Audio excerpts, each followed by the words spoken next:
Cette hebdo, édition du dimanche 24 juillet 2022. Bien le bonjour à tous et merci d'être sur STV. Pénurie de carburant au Cameroun, l'activité économique tourne désormais au ralenti. Usine Sicam de Garo à l'arrêt depuis le 12 juillet. Arab Contractor qui met l'ensemble de son personnel camerounais en congé technique le temps que durera la crise. Le Cameroun, pays producteur de pétrole, est dans l'incapacité de répondre aux exigences locales en hydrocarbures. Les autorités parlent de perturbations dans l'approvisionnement face auxquelles des dispositions spécifiques ont été prises. Malgré le déploiement de quantités de carburant, l'équilibre n'a toujours pas été retrouvé. On interroge l'enveloppe de la subvention, les injonctions du FMI. Jusqu'à quand le Cameroun pourra-t-il tenir ainsi ? Et c'est désormais officiel, Emmanuel Macron, le président de la République française, effectue une visite officielle dès ce 25 juillet au Cameroun. Un communiqué du directeur du cabinet civil de la présidence de la République, Samuel Vandoayolo, le confirme. Premier voyage au Cameroun. Emmanuel Macron sera reçu au Palais d'Etoudi par son homologue camerounais, Paul Biya. Les deux présidents échangeront sur des questions politiques, sécuritaires et même alimentaires. Enjeux et perspectives d'une visite en terre camerounaise, on en parle dans un instant. On reçoit sur ce plateau pour parler de ces sujets Cyril Sambaka, il est le président de l'AFP. Bonjour et merci d'être avec nous ce dimanche. Bonjour Léla et bonjour à tous les téléspectateurs de STV ainsi qu'aux panélistes. Alors vous faites face à de violentes critiques sur les réseaux sociaux, vous me taquinez justement avant qu'on entre en studio sur la raison de votre invitation. Qu'est-ce qui dérange selon vous avec cette analyse faite sur l'opposition camerounaise? C'est tout simplement que les Camerounais ont pris l'habitude dans la résilience et puis ils ont la mémoire courte. Voyez-vous, quand quelque chose se produit hier, dès le lendemain, on a tout oublié. Nous avons l'avantage d'avoir connu les années 90, les années de braise, la façon dont l'opposition travaillait, et il est tout à fait normal qu'avec du recul, qu'on se dise que l'opposition n'est en train de rien faire. Le code électoral, c'est quelque chose qui doit être dans l'ensemble du travail.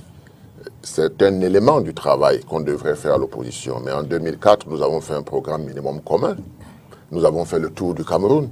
Et on a péché. Il faut s'asseoir, analyser. Vous avez déjà vu un homme politique ou un parti politique se reprocher d'avoir mal agi? Non, il faut arrêter ça. Il faut reconnaître nos erreurs. C'est ça qui va corriger le lendemain. Mais les gens n'aiment pas entendre ce discours. Moi, je ne sais pas faire un discours en dehors de celui-là. De diagnostiquer, de voir là où il y a le mal. Et aujourd'hui, la première chose que l'on doit faire, c'est taire la haine, taire les querelles, parce qu'il s'agit de sauver le Cameroun.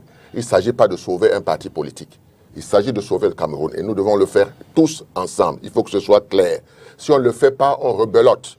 Parce que nous avons vu le SDF dans les années 92, presque gagner s'asseoir à Etoudi. On a vu comment ils sont partis de crescendo, n'est-ce pas, par terre.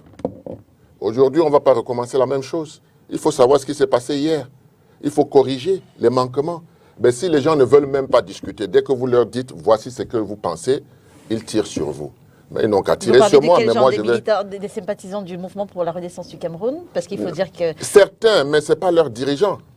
Moi, j'aime quand un dirigeant se prononce. Parce que les militants, est-ce qu'ils sont suffisamment formés en politique? Parce que c'est la question fondamentale que je me pose.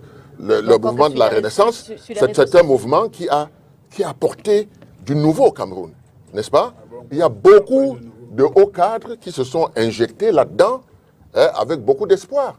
Mais si les gens ne veulent pas accepter les critiques, ça veut dire que quand ils seront au pouvoir, la dictature sera féroce. Or, nous sommes aujourd'hui... Quand le MRC sera au pouvoir, la dictature Non, je dis ceux qui n'acceptent pas les reproches. Vous pensez que si l'opposition camerounaise n'avait pas à se reprocher, on ne serait pas au pouvoir? Mais on refuse de faire le diagnostic.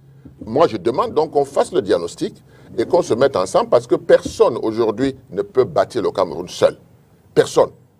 Donc, moi, si je le dis parce que je suis sûr de cela et j'ai demandé qu'on enregistre cela parce que même après nous, on va voir que c'est ce qu'il fallait faire. Qu'est-ce qu'il fallait faire?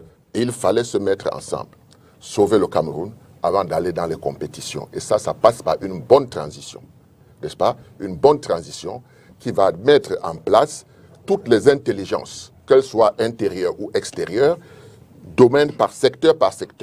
Tenez donc, nous étions très contents de voir la dent de Lumumba rentrer en RDC. Mais qu'est-ce que Lumumba avait dit? Écrivons notre histoire nous-mêmes. Elle sera une histoire de gloire, une histoire de fierté. Nous avons déjà écrit notre histoire? Non, les autres ont écrit notre histoire. Pour qu'on écrive notre histoire, il faut qu'on se réconcilie entre nous. On aura l'occasion de reparler des attaques que vous recevez sur les réseaux sociaux après votre dernière sortie, avec notamment Mars Wabo, militant du mouvement pour la renaissance du Cameroun. Il nous a rejoint. Mais à côté de vous, on présente tout d'abord le président de l'Alliance patriotique et républicaine du Cameroun, à part, Célestin Djamène. Bonjour et merci d'être avec nous ce dimanche. Bonjour Léla, bonjour à tous les téléspectateurs de Stevie et bonjour à tous mes co-panélistes, le président Sambaka, mon ami Hervé, ainsi qu'à Max Wabo. C'est un plaisir de vous retrouver dans cette émission il y a quand même un peu longtemps, ça date un peu. Oui, alors quelle est justement la dernière actualité dans votre formation politique? Bien, nous sommes en train de continuer le déploiement du parti sur le territoire, parce que vous savez que pour un parti politique, c'est d'abord le déploiement physique sur le territoire national, parce qu'on n'est pas un parti confiné dans le littoral, et encore moins à Douala, donc c'est pas facile du tout, parce qu'il faut beaucoup de ressources humaines, beaucoup de moyens financiers, etc., ce qui n'est pas évident. Donc c'est une tâche assez ardieuse, mais en tout cas on s'y plaît à le faire. Ça fait 9 mois que nous existons. Je crois qu'on suit notre petit bonhomme de chemin et je crois que la tendance est plutôt bonne. Alors, en 9 mois, combien de militants APAD a réussi à séduire à peu près? Nous avons déjà 5 présidents régionaux, ce qui n'est pas mal. On a l'Est, on a la Damawa, on a l'extrême nord, on a l'Ouest. On n'a pas encore le littoral parce que, pour des raisons un peu stratégiques, je pense qu'il faut une personne qui ait suffisamment d'épaules parce qu'en vérité, c'est quand même une région assez costaud. Assez lourde, donc il faut des gens qui ont suffisamment de capacité personnelle déjà, et puis politique aussi, pour incarner la région du littoral. J'en ai pas mis dans le centre pour l'instant, parce que, alors qu'il y a des candidats, bien entendu, et donc il y a au sud également, au sud du Cameroun, ben on doit être déjà pratiquement encarté 300 militants. 300 militants, il y a beaucoup de sympathisants. Encore une fois, ce qui est important, c'est d'abord de déployer physiquement les cellules sur le terrain, les circonscriptions électorales. Et je vous assure, on a un coordinateur national qui vient à Balmayo.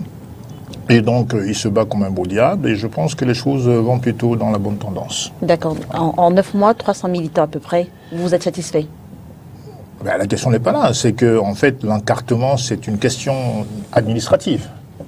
Il y a beaucoup de personnes qui sont mobilisées, qui sympathisent. Beaucoup de gens ne sont pas forcément à Douala. Le siège social est à Bessengué. Et donc, il faut venir prendre des renseignements à Bessengué. Il y a des gens partout. Et puis, il faut les gens envoient des listes des personnes qui veulent s'impliquer, s'inscrire dans le parti. Il faut donc cumuler ces demandes pour imprimer les cartes. Et donc, ça demande beaucoup de tact et beaucoup aussi de responsabilité de ceux qui veulent réellement s'engager. Mais il y a des partis qui n'ont même pas de militants, hein. Ils sont seuls dans leur parti. Et non, je ne suis pas là pour distiller les noms. C'est qu'on n'est pas un parti, on n'est pas un parti d'État. On est un parti de militants, pas un parti de fanatiques. Ouais, je pense que l'essentiel, c'est d'avoir de bons militants. Voilà. Donc, je ne prends pas tout le monde. Nous sommes dans le tri, effectivement, parce qu'il y a quand même, quand on vient demander une carte de parti, il y a quand même un minimum, avec nos représentants régionaux, d'interrogation qu'on pose. On n'a pas besoin de fanatiques. On a vu un parti au Cameroun qui s'abreuve de fanatiques, c'est pas important de le citer. Mais en tout cas, je veux dire qu'on ne peut pas continuer à évoluer sur le modèle vieille opposition. Ce n'est pas possible. On a envie de changer de braquet. Et changer de braquet suppose que les militants, le président Sambaka l'a dit tout à l'heure, soient formés, soient quand même impliqués dans leur prise de conscience. Pourquoi je m'engage? Pourquoi je m'implique dans un parti politique? Et très peu de partis politiques aujourd'hui font ce travail-là, comprenez? Donc il est important, c'est pas la peine d'avoir 1000 militants, 2000 militants, s'il y a 3 cas, les 3 cas sont fanatiques, ou viennent pour des intérêts plutôt bassement matérialistes, ça ne sert strictement à rien. Donc nous sommes assez méticuleux sur ce plan-là. Je crois qu'on est très satisfait de ce processus. Évidemment, le comptage va aller forcément de manière exponentielle, puisque pour l'instant, je vous dis, le plus important, c'est d'abord le déploiement. Merci Célestin Djamène. Merci d'être avec nous ce dimanche. Face à vous, Mars Wabo, il est militant du mouvement pour la renaissance du Cameroun. Bonjour Monsieur Wabo et merci d'avoir accepté notre invitation. Bonjour Madame, c'est un plaisir de me retrouver parmi vous. Bonjour également à tous mes companélistes et vos millions de téléspectateurs.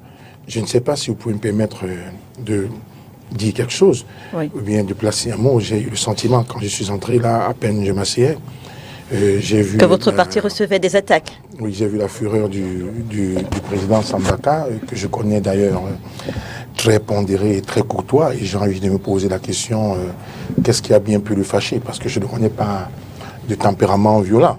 Donc je présume que, étant en retard, pas de mon fait, peut-être du fait d'une panne de voiture que j'ai eue, j'étais obligé de prendre une autre voiture. Et peut-être en offre, il me dira justement. Non, il va vous dire, Cyril Sambaka. Non, on va revenir justement sur la sortie. Oui. En fait, je l'ai dit, il a son plein droit de me le dire sur un plateau, il n'y a pas de souci. J'ai tout simplement dit qu'il pouvait me le dire en off, si j'admets que je suis en retard et que je ne devrais pas... Non, ne vous inquiétez pas. Ne vous inquiétez pas. Peut-être Cyril Sambaka revenir exactement sur la sortie que vous avez faite. Juste pour repréciser, on revient avec vous, juste pour repréciser. Allez-y, Cyril Sambaka. Oui, alors, mon problème était simple. J'ai été interviewé dans une radio de la place où j'ai donné mon sentiment par rapport à la crise multidimensionnelle qu'il y a au Cameroun. Et j'ai précisé ceci, que Jésus-Christ, Mahomet ont eu leur temps, ils sont passés. Le Cameroun ne doit plus compter sur des messies. C'est ensemble et tous qu'on doit résoudre le problème parce que le navire coule. Même si vous êtes le plus grand pilote, quand le navire est en train de couler, vous cherchez d'abord à le sauver. Et on le sauve, y compris les gens du RDPC. J'ai été clair là-dessus. J'ai dit c'est tous les Camerounais. Maintenant, quand on aura fini de faire cela, on verra si le président Biya peut mettre en place une transition. S'il ne peut pas mettre en place une transition, l'opposition camerounaise, la société civile et le reste des Camerounais peuvent s'entendre et mettre en place, n'est-ce pas, une transition en battant, n'est-ce pas, le candidat, mais en mettant avant ça un programme minimum commun. Et j'ai dit, le problème des élections, le code électoral, c'est un code que nous, on a fait depuis plus de 15 ans. Ce qui est sorti de 7, c'est la même chose. Donc nous revendiquons les mêmes choses. Mais on ne doit pas s'arrêter au code électoral, on doit aller plus loin. Programme minimum commun. La suite, c'est justement les attaques que vous avez subies. Voilà. J'ai subi des attaques parce que on m'a mal compris peut-être, mais je le redis, il n'y a pas de messie en politique aujourd'hui. Ce qui est important pour le Cameroun, c'est que ce navire qui est en train de couler, est-ce que c'est le RDPC qui a fait flamber les prix du pétrole? Mais on doit tous se mettre ensemble, d'abord pour sauver le Cameroun. C'est ce que j'ai dit. Alors, Mars Wabo, la question que j'ai envie de vous poser, c'est quelle place tient la pensée unique au MRC? Non, écoutez, avant cela, je voulais répondre. Je crois que s'il a tenu... C'est vous qui avez encouragé à ce qu'il pose le problème. Bien sûr, bien entendu. Je voudrais vous dire en toute sincérité que si ceci sont les réponses à votre interview, je le dis en toute sincérité, je ne vois pas en quoi le problème a été mal posé. Je ne vois pas justement ce qui fait quoi dans vos réponses. Vos réponses sont des réponses tout à fait normales. Donc je ne vois pas pourquoi vous devez être victime des invectives, à moins qu'on ait déplacé un débat ou alors il y a eu des incompréhensions. Mais restez à ce que vous dites. Je vous dis tout simplement, si vous avez été victime des mots mal placés, j'ai envie de dire tout simplement que s'il est identifié que ce sont nos camarades, sympathisants. Je veux dire, on n'a pas la certitude, qu'ils ont des cartes. Au moins, on est certain que c'est des sympathisants du MRC. Je connais aussi M. Hervé Emmanuel Combe, c'est un grand frère que je respecte, je voudrais qu'il me laisse répondre. Alors, effectivement, je voudrais dire au président Sambaka, dans votre interview, ou bien dans vos réponses, je ne vois rien de discourtois, je ne vois rien de mauvais. Maintenant, je ne voudrais pas peut-être que sur la base des faux profils, puisque vous dites que l'attaque a eu lieu sur les réseaux sociaux, je ne voudrais pas que sur la base des faux profils. Vous savez que le président Maurice Kamto, il a dit un jour qu'il y a des gens qui ont la boue dans la tête dans les réseaux sociaux. Vous comprenez? Eh bien, je voudrais également que vous sachiez qu'on peut prendre des faux profils parce qu'on veut s'y attaquer. Ça peut justement être un problème de compréhension ou bien d'incompréhension. Mais moi, le vivant en face, j'ai envie de vous dire, soyez rassurés, si les sympathisants l'ont dit encore qu'il faut les identifier, moi, quand je considère les réseaux sociaux, ils n'accordent pas une grande importance, je vous demande de passer dessus, de ne pas faire de ça une colère en direct vers le MSC. Justement, je vous remercie, n'est-ce pas, d'avoir dit cela, parce que je n'ai jamais rien eu contre le MRC, n'est-ce pas? Je n'ai jamais rien eu contre le MRC, mais les faux profils là, il faut que le MRC sache que les faux profils sont en train de créer des dissensions dans le Cameroun. Et moi, j'ai été toujours quelqu'un de cohérent. Président, c'est pourquoi il faut avoir un esprit de discernement. Vous comprenez? Il faut avoir un esprit de discernement. Il ne faudrait pas considérer que des faux profils peuvent être alloués à un parti, des faux profils peuvent être violents à l'endroit du président de la part, à l'endroit de M. Hervé Malcolm et même à mon égard. Vous comprenez? Alors, ce que j'ai envie de dire, bon, d'accorder peu d'attention particulière à cela. Maintenant, on me parle d'une pensée unique. Je vous dis, il n'y a rien de mauvais à ce que j'avais dit. Le président Maurice Kamto lui-même, il a dit effectivement, on veut que les gens s'unissent, d'accord? On travaille pour l'intérêt général, pour le bien de tous les Camerounais. Alors, le président Maurice Kamto ne s'est jamais considéré comme un messie. La preuve, dans une chaîne concurrente à la vôtre, il a bien semblé dire « Je ne suis pas né avec écrit sur mon front président ». Je crois que lors d'une tournée ici, il a rencontré certains leaders des partis politiques. Et je me souviens encore qu'il a fait un communiqué en disant « Si le changement peut venir de qui que ce soit, et que ce soit dans l'intérêt des Camerounais, eh bien, il s'allie. Vous comprenez? Donc la pensée unique, que je ne suis pas pour la pensée unique, et c'est même pas ce que prône le MRC. Merci. Le MRC ne croit pas à une théorie de Messie. Vous comprenez? Le MRC, c'est une idéologie. Est-ce que les gens comprennent notre idéologie? Vous comprenez? Aucune œuvre n'est parfaite. Vous comprenez? Au-delà du code électoral, bien évidemment, il y a d'autres choses justement qu'on peut se mettre ensemble. Vous corrigez. Merci, monsieur Wabo. Merci d'être avec nous ce dimanche. À côté de vous, Hervé Emmanuel Com, qui s'impatiente. Bonjour, monsieur Com, et merci d'avoir accepté notre invitation. Ah ben, écoutez, j'ai un plaisir à être avec vous, même comme j'ai le sentiment que j'assiste à une rencontre entre anciens associés qui s'entendent plus. C'est-à-dire qu'au moment où ils disent que le Cameroun a besoin de son unité, et je suis d'accord, a besoin de sa cohésion, on assiste à des piailleries d'ambition, du choc des ambitions, des gens qui n'arriveront pas là parce que le peuple n'est pas naïf. Écoutez, moi je vais vous dire ce qui nous préoccupe, ou ce qui est notre préoccupation actuellement au RDPC. Dites-nous. Alors, nous assistons à la justesse de la politique du président en ce qui concerne notre sécurité collective. C'est-à-dire que le fait que les forces de défense et de sécurité de notre pays aient donné, neutralisé l'un des agents majeurs du terrorisme dans notre pays, nous met en posture d'optimisme dans cette région qui va retrouver sa cohésion. Voilà des préoccupations dont attendent des cas. La région va retrouver sa cohésion après la disparition de Phil Machal. C'est simple que cela. C'est un tournant, que ça vous plaise ou pas, c'est un tournant. C'est un tournant, je vais vous dire en quoi c'est un tournant. Et ça inquiète les gens qui sont en face et surtout ceux qui sont dans la proximité de mon ami Max Wabo. Quand on entend sur un média qui s'est abonné, n'est-ce pas, à la diffusion de l'intolérance et de contre-sens intellectuel, un soi-disant intellectuel ou consultant dire que la neutralisation d'un terroriste est un crime de guerre. Mais enfin, où il n'était pas à l'école, où il ne sait pas de quoi il parle, où il a enthousiasme enfantin, où il est responsable, et je crois qu'il est tout cela réuni.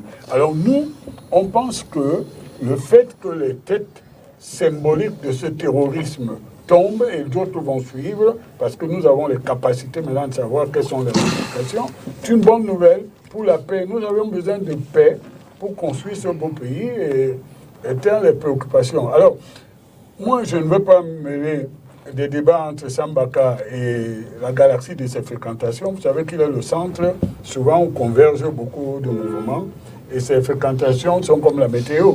Il y a des moments où ça va très bien, il y a des moments où il se fâche avec ses anciennes fréquentations, et ça aboutit au fait qu'il est victime aujourd'hui de ce que nous dénoncions avant. Célestin Diamant a été victime de cela, c'est-à-dire le culte de l'intolérance. Moi, je ne parle pas du Messie. Enfin, qui peut être Messie, ce n'est pas le leader du MRC, je le connais très bien.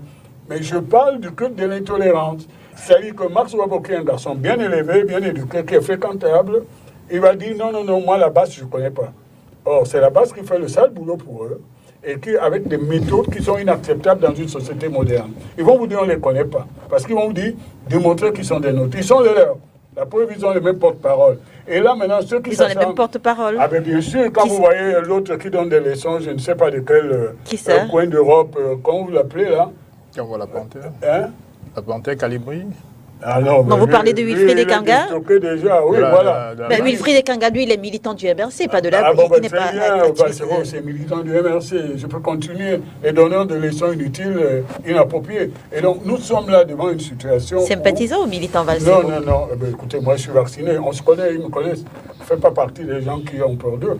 Donc, nous sommes devant une situation où Max est mal placé pour présenter les excuses à Sambaka. Parce que ce qui est fait a déjà été fait. Et les victimes s'additionnent. Même les leurs, ce sont des animaux qui mangent les leurs.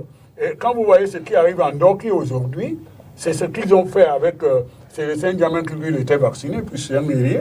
Bon, et Sam aujourd'hui a l'air de dire... Bon, moi je vous dis, ça c'est une perte de temps. C'est les gens qui créent dans Le Cameroun n'est pas une cour de récréation, mon cher Max. Le Cameroun est un grand pays. Nous avons des enjeux, nous avons des ambitions, nous avons des choses à réaliser.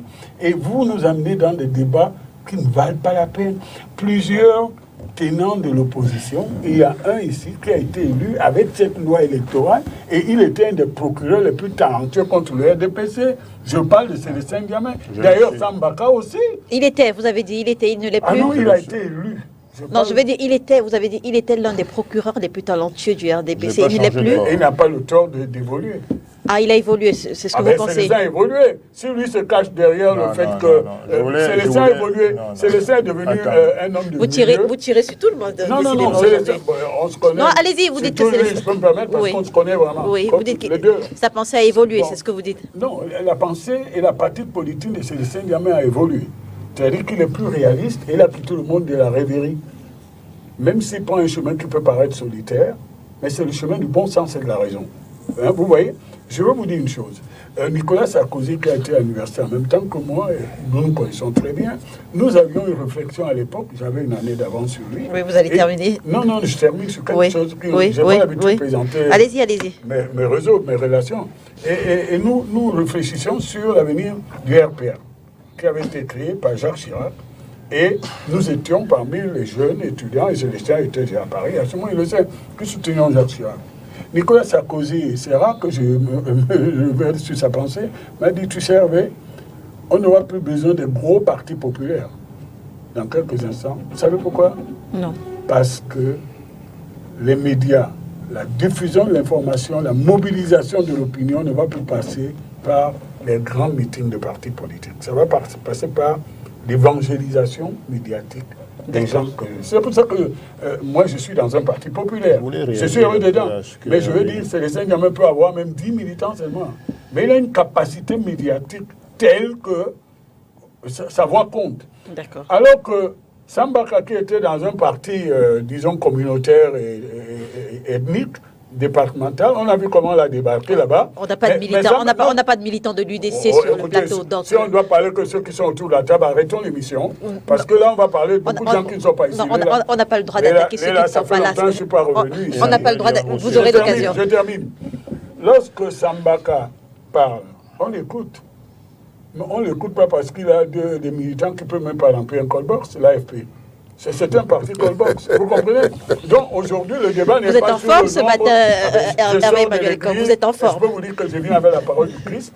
Lorsque un leader politique parle aujourd'hui, ça ne sert à rien de lui faire la querelle sur le nombre de gens qui sont ses enthousiastes et qui s'assimilent souvent à une église de réveil. Le MRC est une église de réveil, c'est la chapelle de l'intolérance. Il faut que tous ensemble, républicains, nous combattions ça. Alors, vous allez permettre que Mars Boisbeau avant, parce que Célestin Diamant, parce que Hervé Emmanuel Combes, vous aurez également l'occasion de réagir au propos d'Hervé Emmanuel Combes. Hervé Emmanuel Combes a quand même affirmé que la brigade anti-Sardina était le bras armé du mouvement pour la renaissance du Cameroun. Bien, vous voyez que lorsque Hervé Emmanuel Combes prenait la parole, je l'ai suivi religieusement, je souhaite également qu'il en fasse pareil. Voilà. Alors, vous prenez des sujets, vous avez l'habitude de le dire, ou bien le RDPC, pour ceux que je qualifie souvent comme des agités, ont coutume de dire que la base c'était le MRC. Il faut bien qu'on soit clair. Je crois que la base a déjà fait un communiqué, a pris position, vous comprenez, et le MRC en a fait pareil. Vous comprenez? Donc, je ne vois pas en quoi on peut lier la base au MRC. Vous comprenez? Je vais vous dire une chose, monsieur Hervé. Laissez-moi parler, je vous en prie.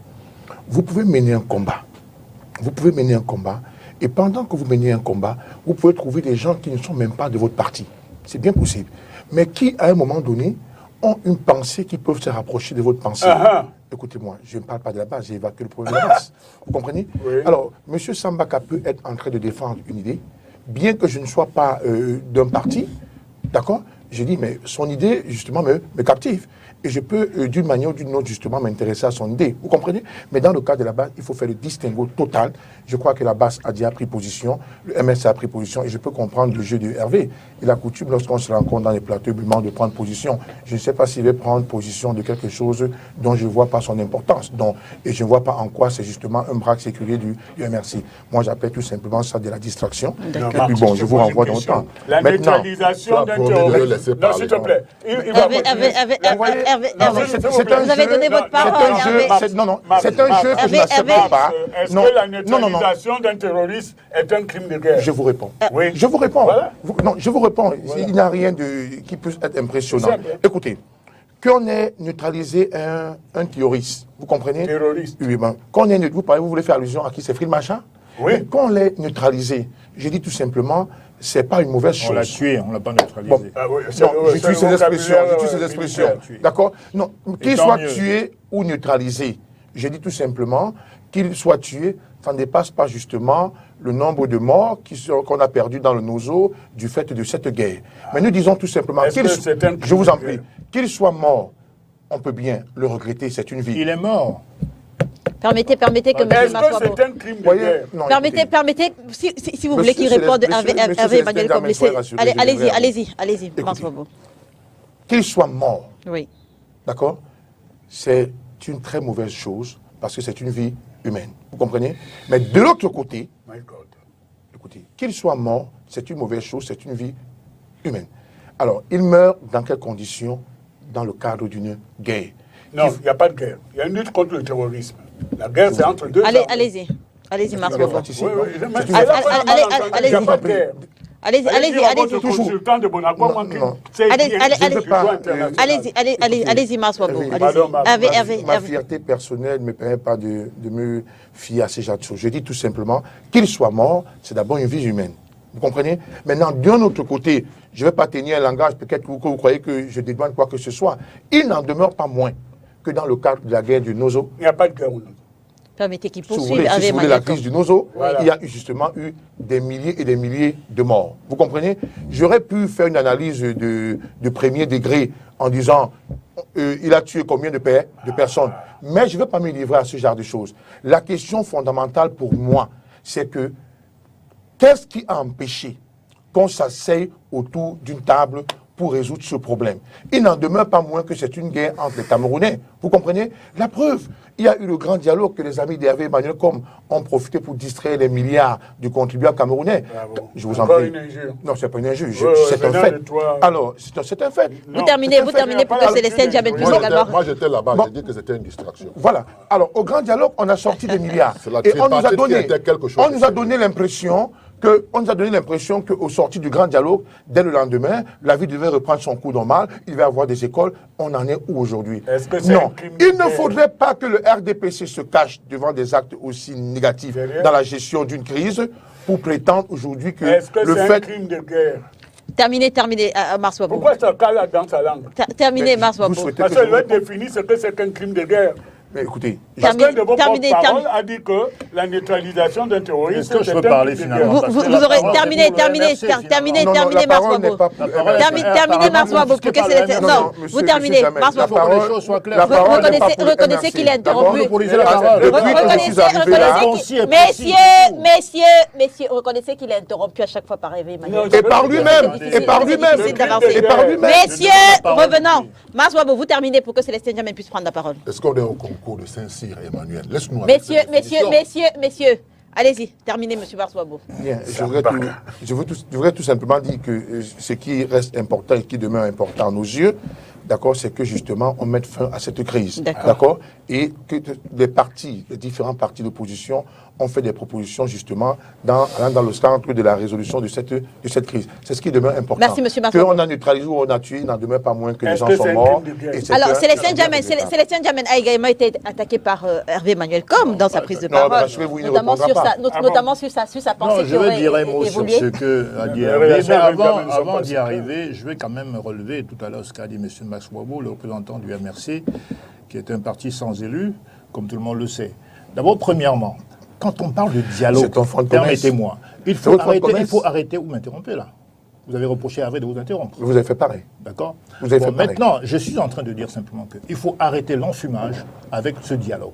Le dialogue, c'est simple. Un État a le devoir de dialoguer avec ses enfants, qu'ils soient en colère ou pas. Mais là, il s'agit de quoi?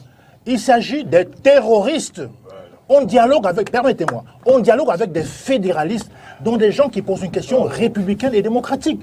On dialogue, permettez-moi, je ne vous ai pas interrompu, on dialogue avec ceux qui veulent le dialogue. Oui. Les chefs de guerre ambazoniens ont dit, Orbi et Torbi, qu'ils ne veulent pas de dialogue, qui sont occupés par un État colon qui est le Cameroun, qui serait le Cameroun, qui ne veulent pas dialoguer.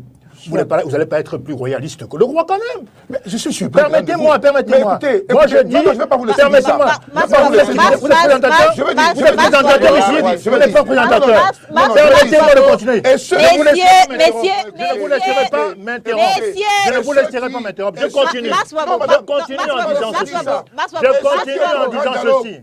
Je continue en disant ceci. Non, attendez. Je n'ai pas fini. Laissez-moi parler.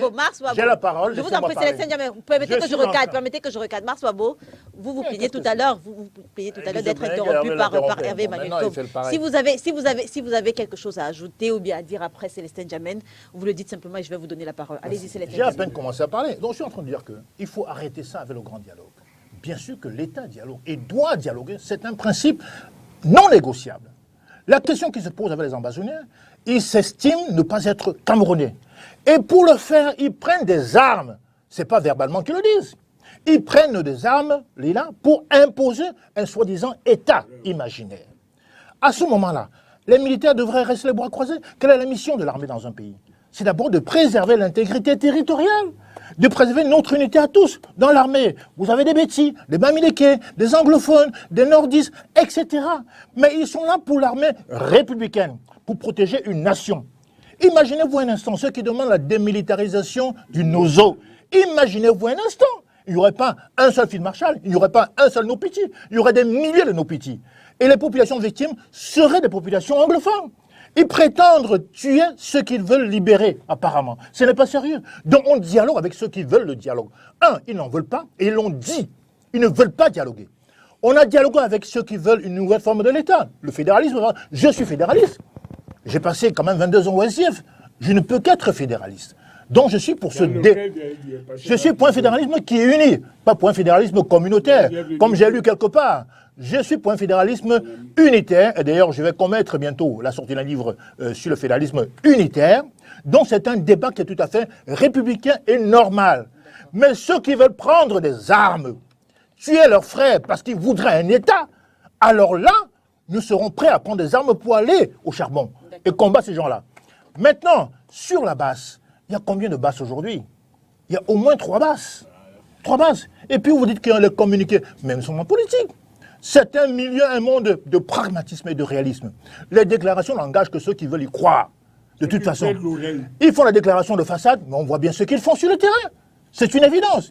Maintenant, quand vous me parlez, comment dirais-je, de certains partis politiques, je ne sais pas, qui vont fignoler avec le pouvoir, mais c'est pas comme ça qu'on doit se passer la politique. La nouvelle opposition que nous incarnons, et j'ai le privilège de diriger un parti qui s'appelle APA. Nous prenons, 1, le respect des institutions, 2, quelles que soient nos divergences. Et je suis convaincu que le rôle de l'opposition, bien sûr, c'est de porter la critique. C'est de dire ce qu'elle entend faire une fois qu'elle s'est aux affaires. Ce n'est pas de brûler les drapeaux, ce n'est pas d'invectiver, ce n'est pas d'insulter, ce n'est pas de mettre en exergue le fanatisme comme un certain parti le fait. Ce n'est pas admissible. Il faut changer de braquet, de toute façon. Maintenant, je reviens sur ce qu'a dit tout à l'heure Hervé. C'est vrai qu'il a évoqué le fait que je sois dans une démarche solitaire. Mais non, Hervé, je ne suis pas dans une démarche solitaire. Puisque un parti politique, c'est d'abord, le premier principe, c'est d'abord l'ouverture sur les autres. Nous sommes un parti républicain et patriotique, comme notre initiale l'indique clairement. Donc ça veut donc dire que nous sommes dans une démarche où les partis politiques d'avant, qui ont totalement échoué et qui prétendaient faire de l'opposition, on est en train de rectifier ces erreurs-là. Aujourd'hui, on pense qu'il faut engager des jeunes, des militants qui sont réellement conscients de leur tâche au sein d'un parti politique. C'est pour ça que nous avons encarté pour l'heure que 300 personnes. Nous refusons les aventuriers. Nous refusons ceux qui viennent simplement parce qu'ils ont des idées derrière la tête, parce qu'ils ont des sous-entendus. Non, on veut des militants qui acceptent la formation politique, qui acceptent d'être les ambassadeurs des partis politiques. On ne veut pas de fanatiques chez nous. Merci. Il vaut mieux être très peu, mais être méthodique, que de crier, de prôner la multitude pour après se casser la gueule. Merci Célestin Djamel. On va passer la parole à Thierry Sambaka avant vous, parce que Thierry Sambaka tout à l'heure quand même affirmé que lui il était au grand dialogue et que ça n'a rien donné. Pourquoi? Non, c'est pas une affaire de nostalgie de la tripartite. Nous sommes partis. Alors je reprécise juste qu'après Thierry Sambaka, Maswabo aura la parole et on va sortir de ces sujets d'entrée. Et on va sortir de ces sujets d'entrée. Allez-y, allez-y. Sinon on va faire ça tout le temps. Le grand dialogue qu'on a eu il y a quelques années n'avait rien à voir. En 2019. N'avait rien à voir avec la méthodologie, avec comment est-ce qu'on travaillait au niveau de la tripartite. Et à la tripartite, on avait des résolutions. Et les résolutions qu'on avait, n'est-ce pas, on a mis en place un comité de suivi qui devait le suivre. Mais c'est à l'intérieur de l'opposition camerounaise, n'est-ce pas, qu'on a vu des leaders se lever et aller dire que ceux qui ont signé à Yaoundé sont allés prendre de l'argent. Vous voyez, donc c'est pour cette raison que je suis amer avec l'opposition camerounaise. Parce que personne ne veut reconnaître ses erreurs. Tout le monde dit « je suis beau, je suis fort ». Vous voyez, c'est ça le véritable problème. Et quand Célestin Djamel dit aujourd'hui que l'opposition ancienne a échoué, c'est les conséquences de la non-prise en compte des erreurs qu'on a commises. Moi, je peux vous dire, en 2004, tout était bien au niveau de l'opposition. Nous avons fait un programme minimum commun. Nous avons travaillé dans des commissions avec les experts. On a fait le tour du Cameroun, les 10 régions.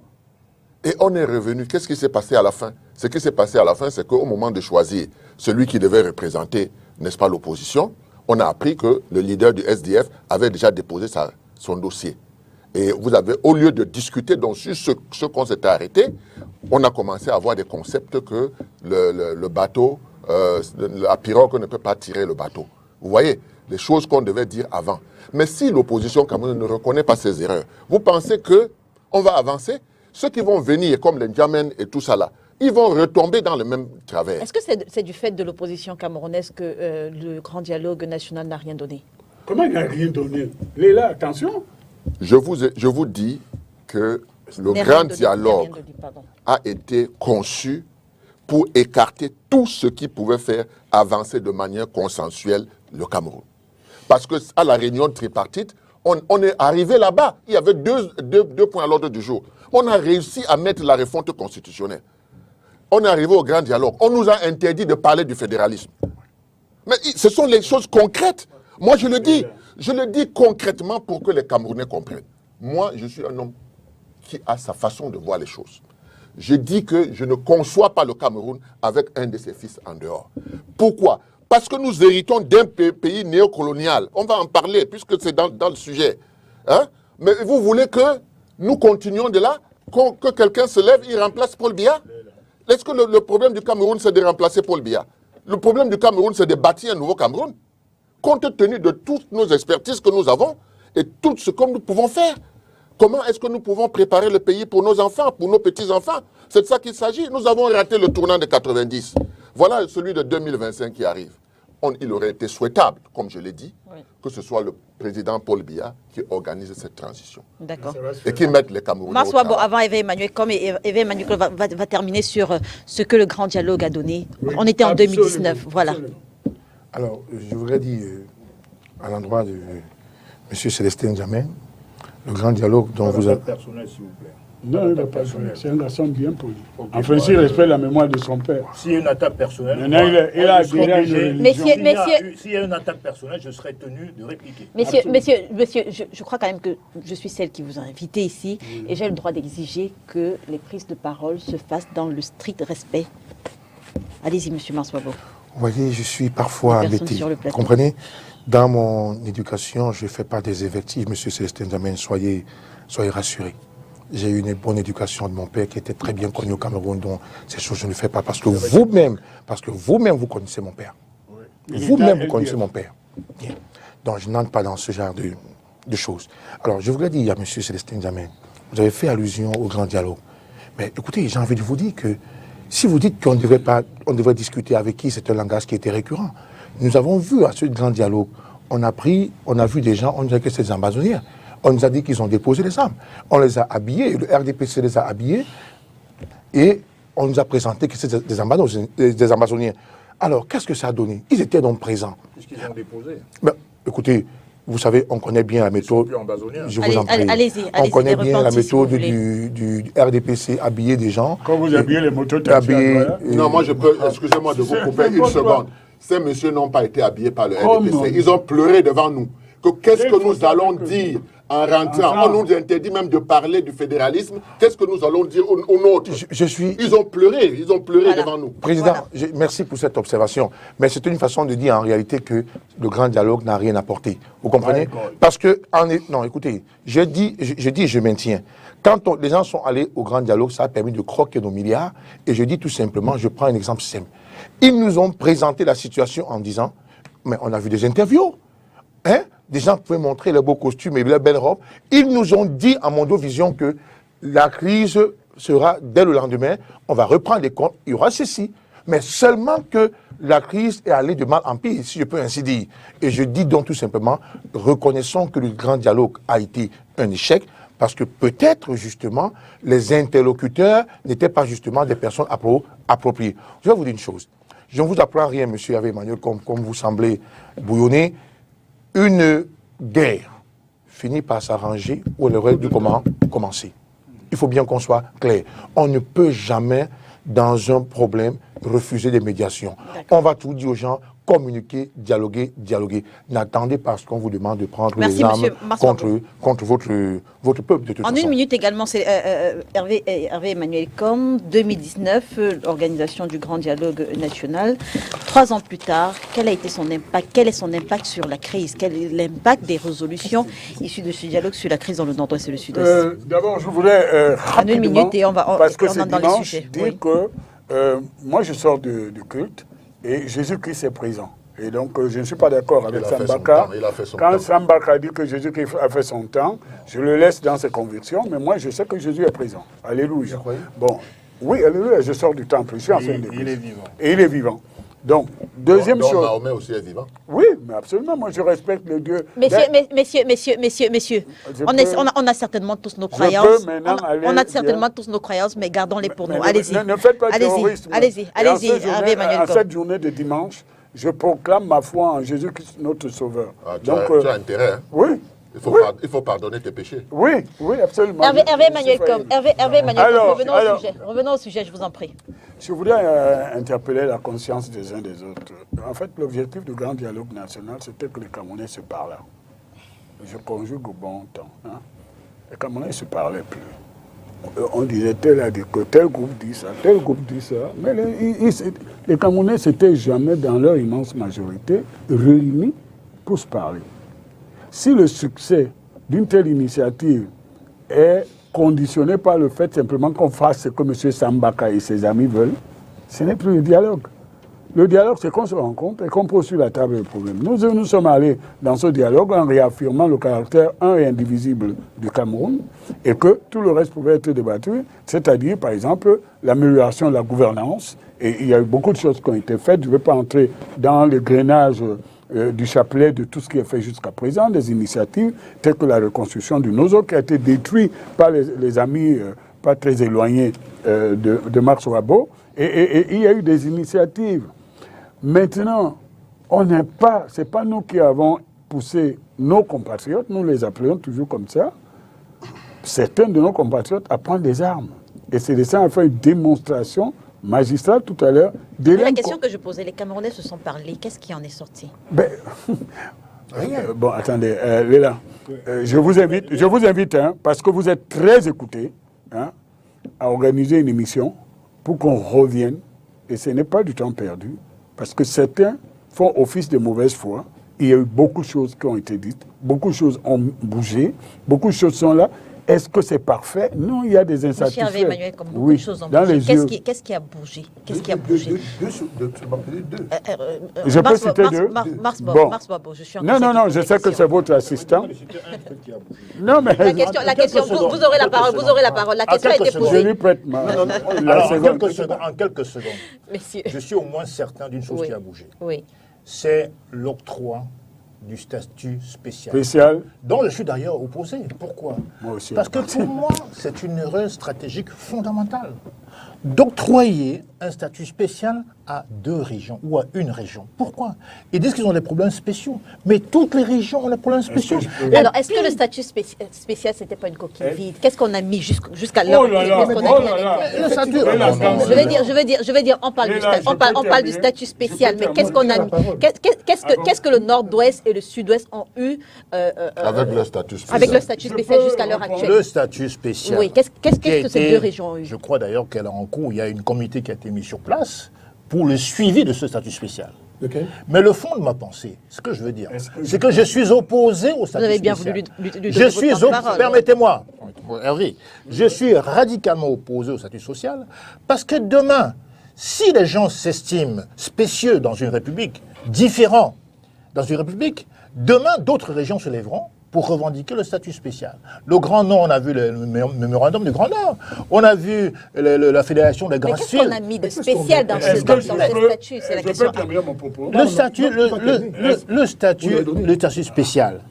Je crois qu'à l'origine, nos amis d'expression anglaise reprochaient à leurs amis francophones, n'est-ce pas, d'être ostracisés et marginalisés. Au niveau de la justice, au niveau de l'école, au niveau de l'armée, ils se plaignaient qu'effectivement, il y avait beaucoup des éléments des forces de sécurité qui étaient strictement francophones et que le dialogue ne passait pas. Je crois que dans le statut spécial, vous l'avez lu comme moi, il y a une espèce de réorientation des effectifs envoyés sur place pour que les gens soient au moins formés, n'est-ce pas, à l'anglais. Moi-même, j'étais à Bamenda pendant 11 ans, j'étais membre du NEC, au SDF. J'ai vu sur place les policiers parler français à des gens de Bamenda, par exemple. Donc, ce que je veux dire, c'est que ce n'est pas pour adouber ce statut spécial. Justement, il faut revenir sur le statut spécial. C'est ça que je voulais faire. Allez-y, Hervé Emmanuel. On parlait de 2 choses. Qu'est-ce qui a avancé en 2019 Vous avez dit beaucoup de choses. Il a cité un cas. Mais je crois que les Camerounais ont un problème. Ils pensent que c'est le monde qui tourne autour du Cameroun et que le Cameroun ne fait pas partie du monde. Vous comprenez? Moi, j'ai l'avantage, moi j'ai habité hors du Cameroun 35 ans de ma vie et j'ai vu d'autres pays, j'ai fait le tour du monde. Vous avez, même les États les plus unitaires ont des entités territoriales au sein de ces États qui ont un statut spécial. Je commence par la France puisque nous allons recevoir la visite tant attendue par les amis de Sambaka et Max Ouabo, n'est-ce pas? La Corse a un statut spécial. L'Alsace, Lorraine a un statut spécial. Je peux continuer. La Guadeloupe, la Martinique, qui sont les DOM, la Guyane ont des statuts spéciaux. C'est dans le contenu qu'on fait attention pour que ça ne porte pas atteinte, effectivement, comme Célestin le dit, à l'intégrité, au caractère unitaire de l'État. Et je suis de cet avis. Maintenant, je continue. Il a été créé dans ces zones-là, en plus des collectivités territoriales que nous partageons dans tout le pays, des conditions favorable à la reconstruction, c'est-à-dire par exemple la mission d'aménagement de reconstruction du Nord et du Sud-Ouest présidée par Paul Tasson, mon ami, c'est une réalité. On l'appelle 40 milliards. Est-ce que je peux terminer maintenant? Moi, suivez le on l'appelle 40 milliards. Est-ce que je peux terminer? Là, il se trouvait qu'il y avait des problèmes que nos compatriotes de ces régions, ces compatriotes de ces régions revendiquaient, qui étaient des problèmes qu'on revendique aussi à Bonamou Sadio à la cité civile.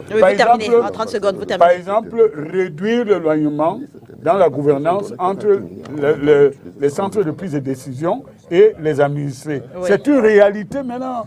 Donc maintenant, cette réalité est troublée par quoi, mon cher Cyril Sambaka? Par le fait que des gens prennent des armes et terrorisent des gens non armés.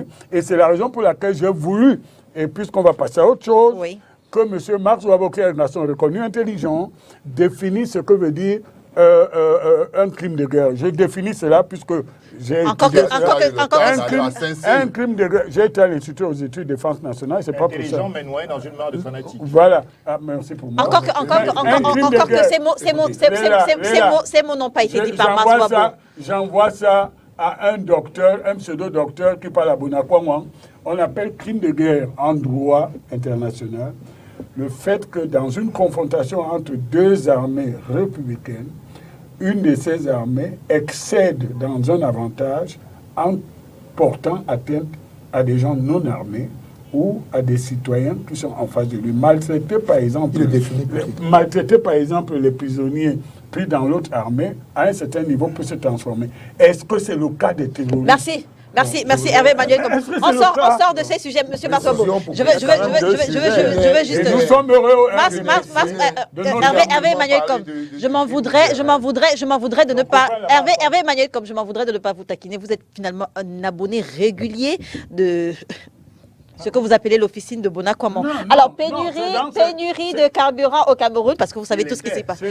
Pénurie de carburant au Cameroun. L'activité économique tourne désormais au ralenti. Les autorités parlent de perturbations dans l'approvisionnement, face auxquelles des dispositions spécifiques ont été prises. Alors, Cyril Sambaka, racontez-nous vos malheurs. Vous êtes gazoil également.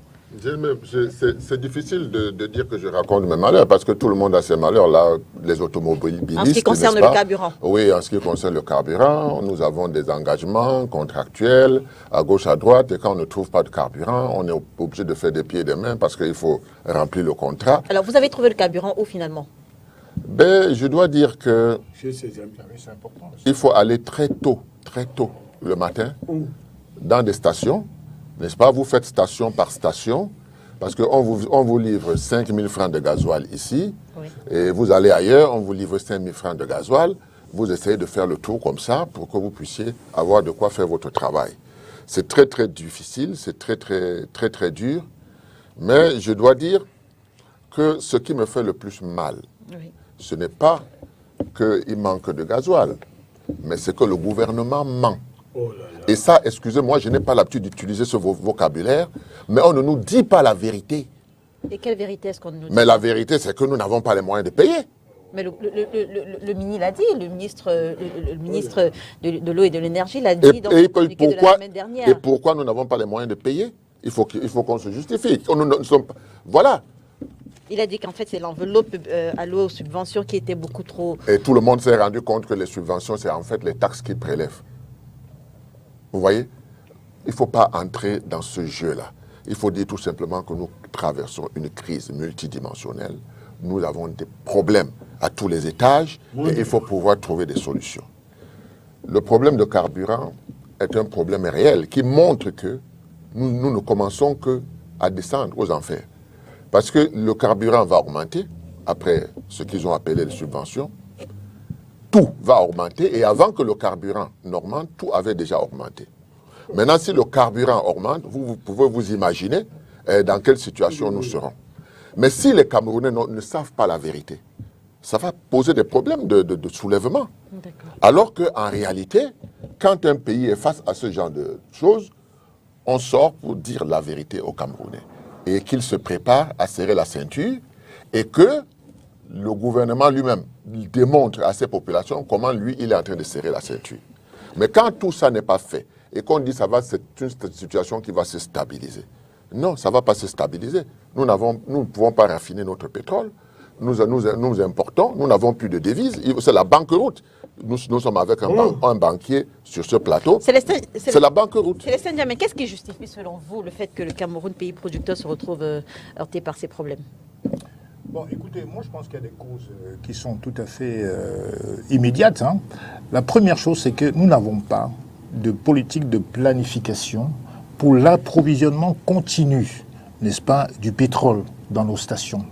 Moi j'ai encore vu avant-hier, on a encore au système du camion-citerne, avec tous les dangers que cela comporte. Ce n'est pas normal. Il faut mettre en place un système sécurisé de planification d'approvisionnement en continu du pétrole. Le deuxième élément, je pense qu'il y a aussi cette question de spéculateurs. Dès lors qu'ils ont vu qu'on a annoncé, n'est-ce pas, le ravitaillement, le rationnement du carburant, certains stockent de manière tout à fait malsaine leur pétrole dans leurs stations de service. Et d'ailleurs, certaines sont fermées à cause de cela. Regardez à Yaoundé, beaucoup de stations sont fermées par leur malhonnêteté. Et il faut même déférer ces personnes-là. Parce qu'on a besoin de carburant pour fonctionner dans une économie normale. Comprenez? Ces gens-là, c'est des gens à poursuivre. Parce que, évidemment, je suis venu aujourd'hui en taxi. Ma voiture, j'ai un diesel, comme peut-être Cyril. Non, Cyril, il a un super. Bon, il a un super. Bon, en tout cas, j'ai un diesel, je ne peux pas circuler. Quand vous regardez la vue les routes de Douala ce matin, il n'y a pratiquement pas de voiture. Même pour un dimanche, il y a, il y a très peu de voitures qui roulent. Beaucoup sont garés. Non, Hervé, c'est un fait. Allez-y. Alors maintenant, je pense aussi que la question de la subvention. Bien sûr, il y a beaucoup de taxes sur ces subventions-là, évidemment, parce qu'on parle de 131 ou 135 taxes. Il faut déjà commencer peut-être par défiscaliser, n'est-ce pas, le prix de la pompe, le prix à la pompe. Là, on pourrait peut-être redevenir à des prix tout à fait convenables. Mais je suis contre le diktat du FMI, qui pense que le Cameroun, c'est un sous-ensemble du FMI. Non, on ne peut pas accepter ad vitam aeternam la dictature du FMI par rapport à notre économie. Nous pensons qu'aujourd'hui, on a vu les effets en 2008. Bien sûr, il s'agissait de la hausse des prix du carburant, mais on ne peut pas se permettre aujourd'hui, avec le pouvoir d'achat que les Camerounais ont, dans leur grande majorité, à passer le super, je ne sais pas, à 1000 francs et le gasoil à 850 francs. Vous imaginez ? Parce que tout d'un coup, les taximens et d'autres transporteurs vont essayer de répercuter cette hausse des prix. Vous comprenez ? Ils font la queue 4-5 heures devant les stations dès 5 heures du matin. Le temps-là, ils ne travaillent pas. Vous pensez qu'ils vont faire comment ? Ils vont passer à 300 francs, voire à 400 francs pour le taxi. Et les pauvres gens qui n'arrivent même pas déjà à payer 250 francs, c'est une galère pas possible. Donc il y a un vrai problème de répercussion, comme l'a dit le président Sambaka. Parce qu'en vérité, quand il y a raréfaction, n'est-ce pas, des biens dans une société, dans le monde économique, il y a forcément un risque d'élévation des prix, d'inflation. Forcément. Et s'il y a inflation par rapport au coût du carburant, forcément ça touche la consommation. Déjà que les gens subissent très durement le prix des denrées de première nécessité, comment voulez-vous, en plus de cela, qu'ils payent doublement le transport ? Ce n'est pas possible. Et les causes lointaines, je voulais venir là-dessus. On a un problème non pas conjoncturel, comme je l'entends dire, mais structurel. Les pays africains, et le Cameroun n'est pas l'apanage, n'est pas le seul pays dans ce cas-là, beaucoup de pays africains n'ont pas de raffinerie. Nous avons ici au Cameroun la Sonara, qui était censée raffiner le pétrole lourd. Or, il se trouve que nous exportons du lourd pour acheter 10 fois plus cher du léger. Ce n'est quand même pas normal. Alors, nous sommes un pays, nous sommes dans le top 15 des pays producteurs de pétrole. On risque à terme, puisqu'on nous dit aujourd'hui que les réserves que nous avons ne peut pas durer au-delà de 12 ans. Donc c'est quand même inquiétant. Les réserves en sous-sol. Les réserves en sous-sol. En sous-sol. On parle de 12 ans, c'est ce que j'ai entendu dire. Bon, maintenant, le problème, c'est que il faut, parce que l'argent qu'on met d'ailleurs à subventionner, ce premier semestre, on parle de 317 milliards simplement. On peut faire des économies sur plusieurs années. Le temps de relancer, de construire une vraie usine, une vraie raffinerie. On peut faire des économies. Donc je termine en disant là, pour dire qu'il faut vraiment une politique de construction d'usines, de raffineries. Il est insensé d'acheter du pétrole, du carburant à l'extérieur, alors que nous avons l'un des meilleurs pétroles du monde, quand même. Alors, ce n'est pas normal. Comment est-ce qu'il faut lire le communiqué du ministre de la semaine dernière ? Est-ce que Gaston Ilundo et Somba ne préparent pas déjà le terrain pour une augmentation du prix du carburant ? C'est bien ce que les autres panélistes ont développé, madame. Je voudrais peut-être, je vais chuter sur votre préoccupation. Vous voyez, quand je regarde un peu cette histoire de la pénurie, je pense justement à mon ami, Feu Chalatibaïne, qui a écrit un célèbre ouvrage intitulé « Les paradoxes du pays organisateur ». Revenir au cas du Cameroun, expliquez-moi comment un pays producteur du pétrole arrive à tomber en panne sèche. Ça ne s'explique pas. Vous avez des entreprises comme la SNH, la Sonara et bien d'autres. À quoi servent justement ces entreprises ? On peut bien se poser la question à ce niveau. Voyez-vous, vous avez donc aujourd'hui, on a fait justement, en fait, et c'est là où justement on peut justement, à coup sûr, accuser le régime de Yaoundé, qui justement dans des choix économiques hasardeux, justement, nous plombe justement dans la situation dans laquelle nous nous trouvons aujourd'hui. Si vous faites justement des choix économiques qui ne sont pas rationnels, ou bien vous prenez des décisions politiques qui ne sont pas rationnelles, vous pouvez justement vous retrouver dans une telle situation. Parce qu'il faut le dire, aujourd'hui qu'on veut ou pas, cette pénurie de carburant va justement engendrer, parce qu'on nous prépare quelque chose qu'on ne veut pas nous dire, c'est l'augmentation des prix de carburant. Une fois qu'on va arriver à l'augmentation des prix de carburant, bien évidemment, sera justement comme corollaire la répercussion justement sur le pouvoir d'achat des Camerounais et donc sur le train de vie des Camerounais. Allez-y, Monsieur Wabo, allez-y. Monsieur Wabo, encore la parole. Allez-y. Alors, donc, directement, on aura justement une répercussion sur le pouvoir d'achat et donc sur le train de vie des Camerounais. Maintenant, quand vous regardez donc tout cela, et on sait très bien, et c'est où je me pose la question, je ne souhaite pas qu'il y ait une révolution, soyez-en rassurés, mais sachez quand même une chose, c'est qu'aujourd'hui, on vit déjà le phénomène de la vie chère. Et une fois, parce que si vous regardez aujourd'hui, quand vous parlez du ministre du Commerce, aucun prix n'est réglementé. Hein. Je crois qu'aujourd'hui, nous observons tous que chaque commerçant fixe lui-même son prix.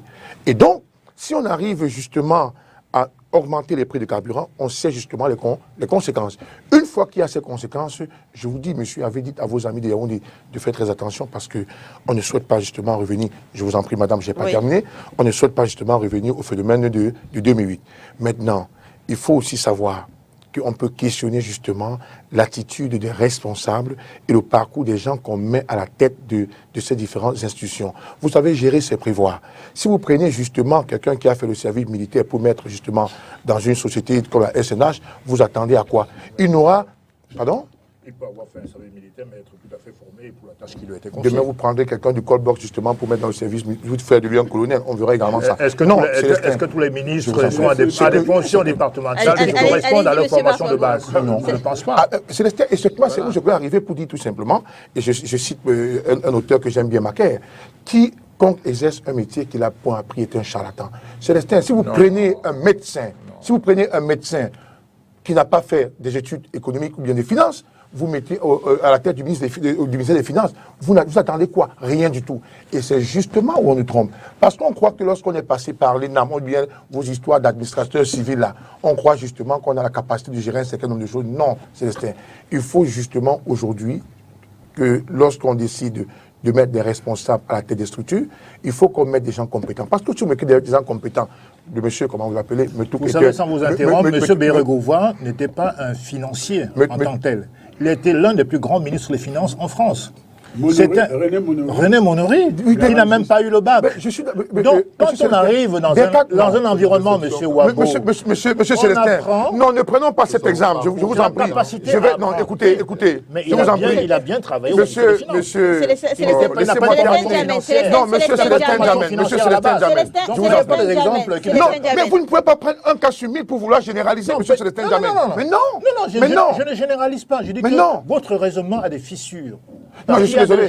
Alors, est-ce que vous pouvez me dire, monsieur Célestin Jamel, est-ce que vous pouvez me dire aujourd'hui, je vous en prie, monsieur Célestin Jamel, est-ce que vous pouvez me dire aujourd'hui que vous pouvez prendre justement un médecin ou bien un ophtalmologue, je vous en prie, supportez un peu, faites d'un ophtalmologue un procureur général. Vous pouvez le dire? C'est pas linéaire. Très bien. Si on lui confie une tâche, ce que j'ai envie de dire, non. L'idéal serait, effectivement, l'idéal serait de mettre en place ce que vous dites. Non, j'ai pris un exemple. Voilà, si on est d'accord, si on est d'accord, le fait que des gens ayant une formation différente ne peuvent pas... Célestin Jamel, je vous en prie, Mars Ouabo, vous terminez. Gérer, c'est prévoir. Vous comprenez? Et je dis que si vous n'avez pas des outils nécessaires à la prévision, vous pouvez justement avoir des soucis. Madame, permettez que je... Vous terminez. Je vais vous dire une chose. Ceux qui sont formés... Vous terminez en 30 secondes, M. Ouabo. Quand je vois cette pénurie de carburant, M. Célestin Jamel, je pleure. Je pleure parce que j'ai envie, peut-être mardi, moi j'irai à Yaoundé. J'irai voir justement le professeur qui m'a dispensé des excellents cours d'économie. Ils sont tous au Premier ministère. Je pense à Magloire Séraphin Souda, je pense au professeur Toudamama, je pense au professeur Donsi. Tous sont au Premier ministère. J'ai envie de dire, professeur, quand vous nous montrez la théorie du choc pétrolier, qu'est-ce qu'on vit aujourd'hui? Non, pour faire sérieux. Si vous prenez justement des gens qui ont la compétence, vous les cachez dans des tiroirs, et vous prenez justement ceux qui ne peuvent pas, on arrive là aujourd'hui. D'accord. Vous comprenez? On arrive là aujourd'hui.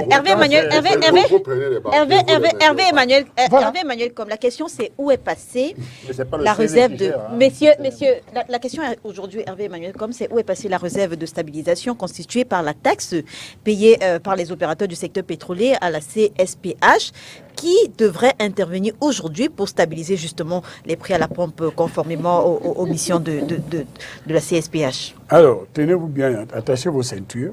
On l'a fait, M. Hervé. Je pense qu'on n'a pas encore arrivé à la sécheresse de provisionnement en carburant. Parce que là, vous mélangez tous les carburants. Bon, on n'est pas encore à cette situation. On a le ministre qui se plaint déjà de la subvention qui est trop forte, de 317 milliards de francs CFA. Si vous me posez la question, vous formulez... Monsieur Hervé Emmanuel, comment la parole? Allez-y. Ça vous concerne aussi. Si vous posez la question, vous me suggérez les réponses. J'ai eu tort de sortir de culte. Vous n'allez pas me faire un chantage tout au long de l'émission. Non, parce que j'adore votre compagnie, mais... Allons-y, Hervé Emmanuel Combe. Dans la question, où est passée la réserve de stabilisation constituée? Oui. Nous ne sommes pas encore dans la situation de défaut de provisionnement de carburant. Ce que nous vivons là actuellement, il y a peu d'agitation. Enfin, il y a un problème et beaucoup d'agitation. D'abord, je voudrais repréciser que nous ne pouvons pas, le gouvernement y compris, se cacher derrière la situation ukrainienne pour justifier un peu cette agitation actuellement. Je pense qu'il faut que la communication se développe et qu'on explique très bien les causes lointaines et les causes présentes qui font que la conjugaison de tout cela peut donner des inquiétudes. Et à cela s'ajoute l'intervention que je trouve maladroite du Fonds monétaire international qui a donné l'impression de faire du tutorat et de créer une confusion, c'est une forme de trouble à l'ordre public. Pour commencer, vous voulez que je commence par les causes lointaines? Célestin a raison, et Marx aussi d'ailleurs. Nous avons fait des choix dans les années 70 qui aujourd'hui sont contredits par la réalité. C'est-à-dire que lorsque la décision a été prise de créer une société nationale de raffinage, nous avons suivi nos assistants techniques français. C'était à l'époque ESSO, qui est devenu après ELF, qui est devenu Total, enfin, et Total Énergie, et qui nous ont recommandé une technologie à l'époque qui ne pouvait pas raffiner le collet. On appelle le pétrole camerounais de l'époque, parce que maintenant, je donne une information pour que les gens ne soient plus... le pessimisme ne l'emporte pas, n'est-ce pas? Nous avons aussi trouvé du Brent au Cameroun. Nous avons du Brent. Mais à l'époque, notre raffinerie était exclusivement faite pour raffiner le Brent, c'est-à-dire le pétrole léger qu'on trouve en Nigeria, en Libye. Donc ça veut donc dire que nous avions créé une société de raffinage pour importer des produits pétroliers et nous exportons en brut total notre production. Et notre production. Aujourd'hui, il y a l'espoir, l'espérance, c'est que la technologie aussi a évolué. Nous avons aujourd'hui une technologie qui peut craquer, c'est-à-dire transformer le brut lourd, le collet, camerounais en majorité, et le brut léger. Donc, et malheureusement, la raffinerie a connu les bobos que nous connaissons tous, qui ont retardé l'atteinte de cet objectif qui nous aurait mis en partie à l'abri des variations de la situation pétrolière. Pour revenir aussi, quand vous parlez du gazole, il faut que les auditeurs nous comprennent. Parce que tout le monde pense que le gazole, ce serait... Non, les carburants, le gazole est un compartiment, est une espèce, et il y a aussi le gaz. À l'époque aussi, nous avions l'âge, le Cameroun a beaucoup de gaz. Et d'ailleurs, l'un des enjeux de Bakassi, pour le révéler, c'est que c'est l'une des plus grandes réserves de gaz du monde. Et le Cameroun avait un projet de création d'une société de liquéfaction de gaz à Kribi. Les mêmes qui nous conseillent aujourd'hui n'est pas subventionné, sont venus nous dire non, ça ne sert à rien, c'est trop cher, alors que c'est une des plus importantes au monde. Et aujourd'hui, le monde a une crise de fourniture de gaz. C'est la raison pour laquelle on va arriver. Une des parties de la visite du président français, c'est qu'on va là où se trouvent les réserves qui vont manquer à l'Europe parce qu'ils auront froid. Ça, je vous le dis, même si les rues sont un peu ouvertes là, ils vont refermer si ça ne se règle pas et ils vont grelotter. Vous voyez, or, nous, on a le gaz. Et vous voyez qu'à Lukbaba, on a le gaz industriel, mais on a le gaz. Bon, ça, ce sont les causes lointaines. Mais là, la cause qu'il y a aujourd'hui, c'est que même certains de mes amis vont un peu dans le sens de l'agitation. C'est-à-dire, ils cèdent au populisme de certains aboyeurs. Je le dis. Une des causes principales de la situation actuelle qui ne devait pas arriver, c'est la crise de la logistique de transport du pétrole, des pétroles. C'est-à-dire qu'on a introduit trop de transport en car, en camion, n'est-ce pas? Alors que le transport par cabotage, c'est-à-dire d'abord les bateaux et le rail, Camrail, était une garantie que d'abord, on ne volait pas la production, elle arrivait à port. Je suis voisin de la SCDP, Marx le sait. Depuis qu'on a dit ici d'ailleurs à STV, STV est un des premiers médias à avoir fait un débat sur la question, ils ont pris peur. Ils ont pris tous les camions qui créaient des embouteillages monstres à Égypte pour aller les parquer au stade, dans le parking arrière du stade de la réunification. On ne peut pas cacher ça. Vous comprenez? Et ça fait qu'on ne sait pas encore quelle est la précision de la distribution de transport et de la distribution du pétrole. Ce qui fait aujourd'hui que là où on crée une pénurie artificielle, on justifie ça parce qu'on n'a pas encore ravitaillé.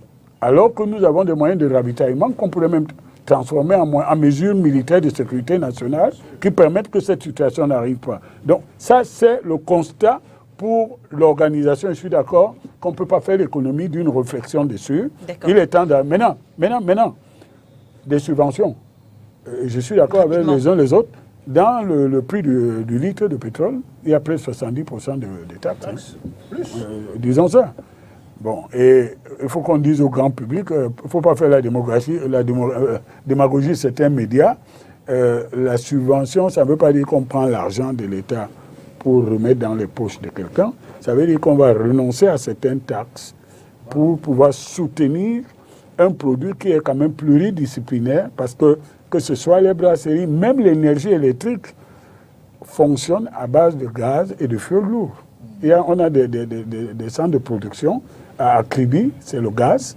À Limbe, c'est le gazole, je crois. Donc, c'est quelque chose qui peut avoir des conséquences polynucléaires. La question que je pose, c'est au regard de la réserve de stabilisation. Est-ce que le... Non, nous l'avons encore. Voilà. Nous l'avons, mais nous ne la distribuons pas bien. Est-ce que nous ne la distribuons pas bien? Oui, mais c'est ce que je disais en avant en disant que si on ne s'attaque pas maintenant pour faire la prévention à la logistique de la distribution du pétrole, ça peut s'aggraver plutôt. Alors qu'on peut contenir la situation en attendant des éclaircies, en modernisant, en simplifiant la distribution. Ça peut s'aggraver et tendre vers une augmentation du prix à la pompe? Écoutez, le prix à la pompe, disons les choses maintenant, parce qu'il y a deux catégories de gens qui interviennent dans l'espace public sur les questions publiques. Les démagogues qui vont dans le sens de flatter l'opinion, et les gens responsables... Les prix à la pompe, est-ce qu'on va vers une augmentation du prix à la pompe? Écoutez, si la situation doit continuer, telle que nous l'avons connue là maintenant, avec cette histoire de l'Ukraine et d'autres situations, la Sonara elle-même fait partie du problème, on va fatalement vers l'augmentation, parce qu'on ne pourra pas chaque année injecter 568 milliards dans le... 568 milliards, c'est renoncer à d'autres investissements, tels que l'amélioration de la situation dans notre région. Et je termine. Rapidement. Le courage en politique, ce n'est pas d'instrumentaliser une situation contre le pouvoir en place. Le courage en politique, c'est de dire comment on s'en sort ensemble. D'accord. Alors, Cyril Sambaka, on a Célestin Bedzigui, un homme politique camerounais, économiste également, qui fait savoir que la suppression de la subvention du prix du carburant à la pompe, si elle intervient, et en croire Hervé Emmanuel comme elle va finir par intervenir. Elle va diminuer. Voilà. Si elle intervient, et la hausse généralisée des prix qui s'en suivra mettent le Cameroun en danger. Non. Vous le pensez également? Effectivement, le Cameroun...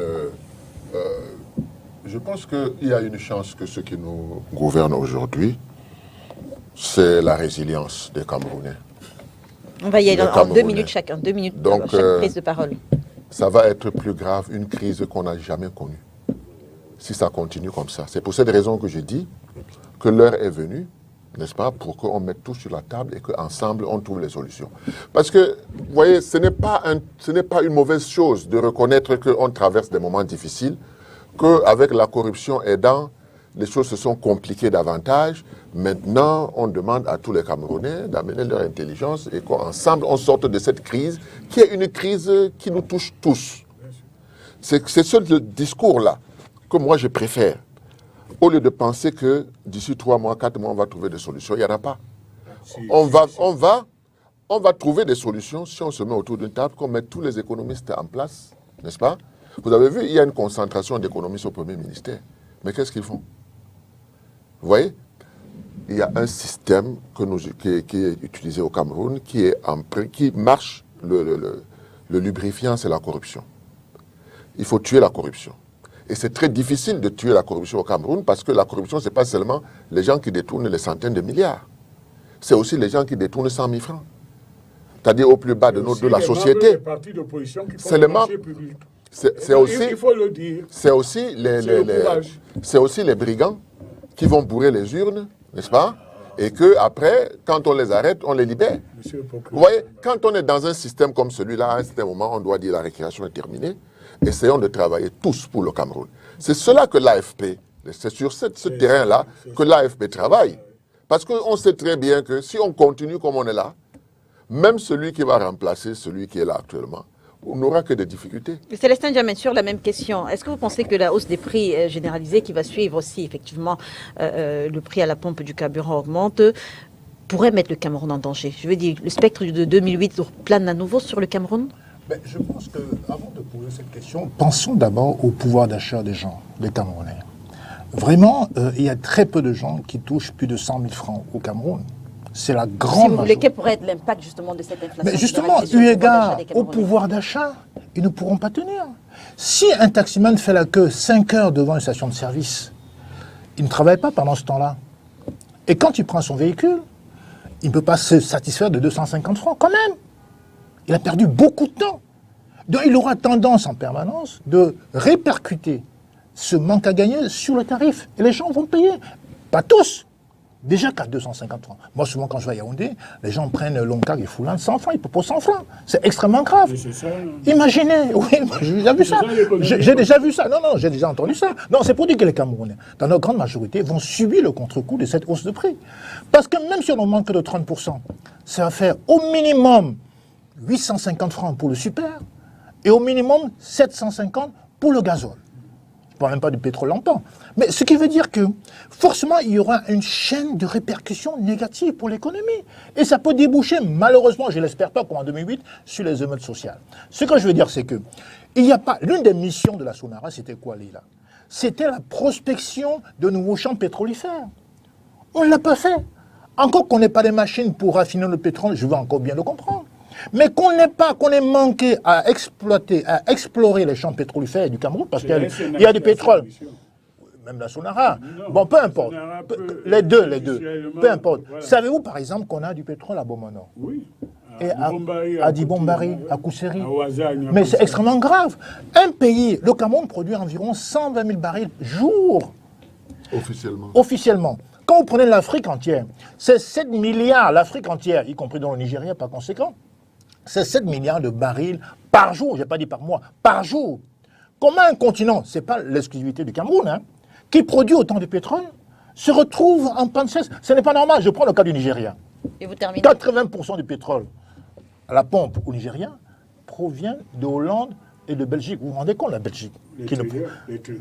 Oui, mais c'est pas normal quand même qu'un continent producteur de pétrole en arrive à en importer, n'est-ce pas, de Belgique quand même. Je termine en disant ceci. Moi, je pense que Total, bonjour, je pense que Total, bonjour, M. Macron qui arrive, nous fait beaucoup de mal.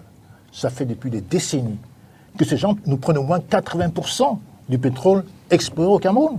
Quand ils explorent 10 litres, ils nous en remettent un demi-litre. Un demi-litre, c'est très grave. Donc il faut nationaliser toute notre énergie, parce qu'en vérité, ce contrat qu'on a donné à Oil Libya... Non, je ne suis pas communiste. Non, vous terminez.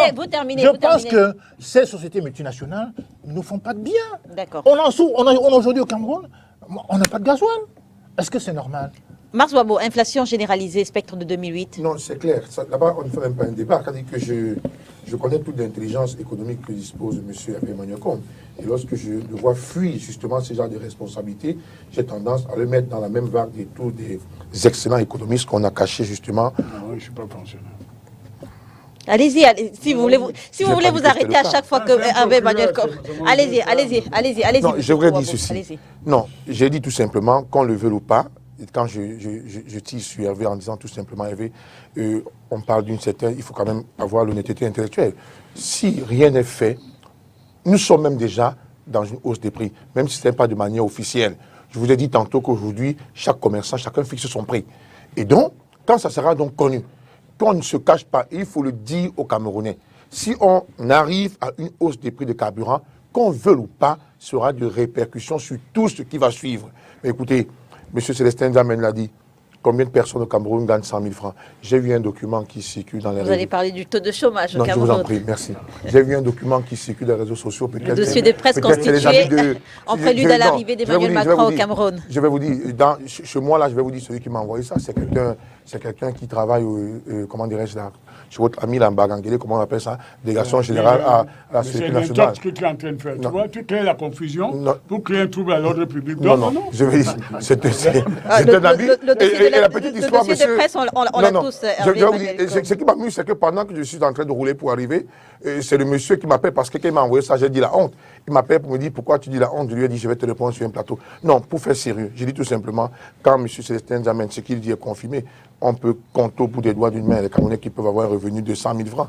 Maintenant, lorsque les amis de Hervé font circuler un document où on est en train de voir que le taux de chômage au Cameroun est de 3,9, et on voit pour la France 8,1, très rapidement. Hervé Manuel Combe, peut-être que vous voulez dire quelque chose là-dessus avant la question que je vais vous poser. Très rapidement, on est... Parce qu'il y a un élément qui est très important aujourd'hui. Je l'ai vécu à Yassa hier. Vous arrivez, il y a un chef de poste. Ils vous vendent le carburant, gazole en tout cas. Oui. C'est ce que moi je voulais. Vous l'avez limité à 3 000 francs CFA. Oui. 3 000 francs. Je suis allé négocier pour qu'il me fasse au moins 5 000 francs. Puisqu'il m'a reconnu. Moi, il m'a dit... C'est de la corruption. Non, c'est pas la corruption.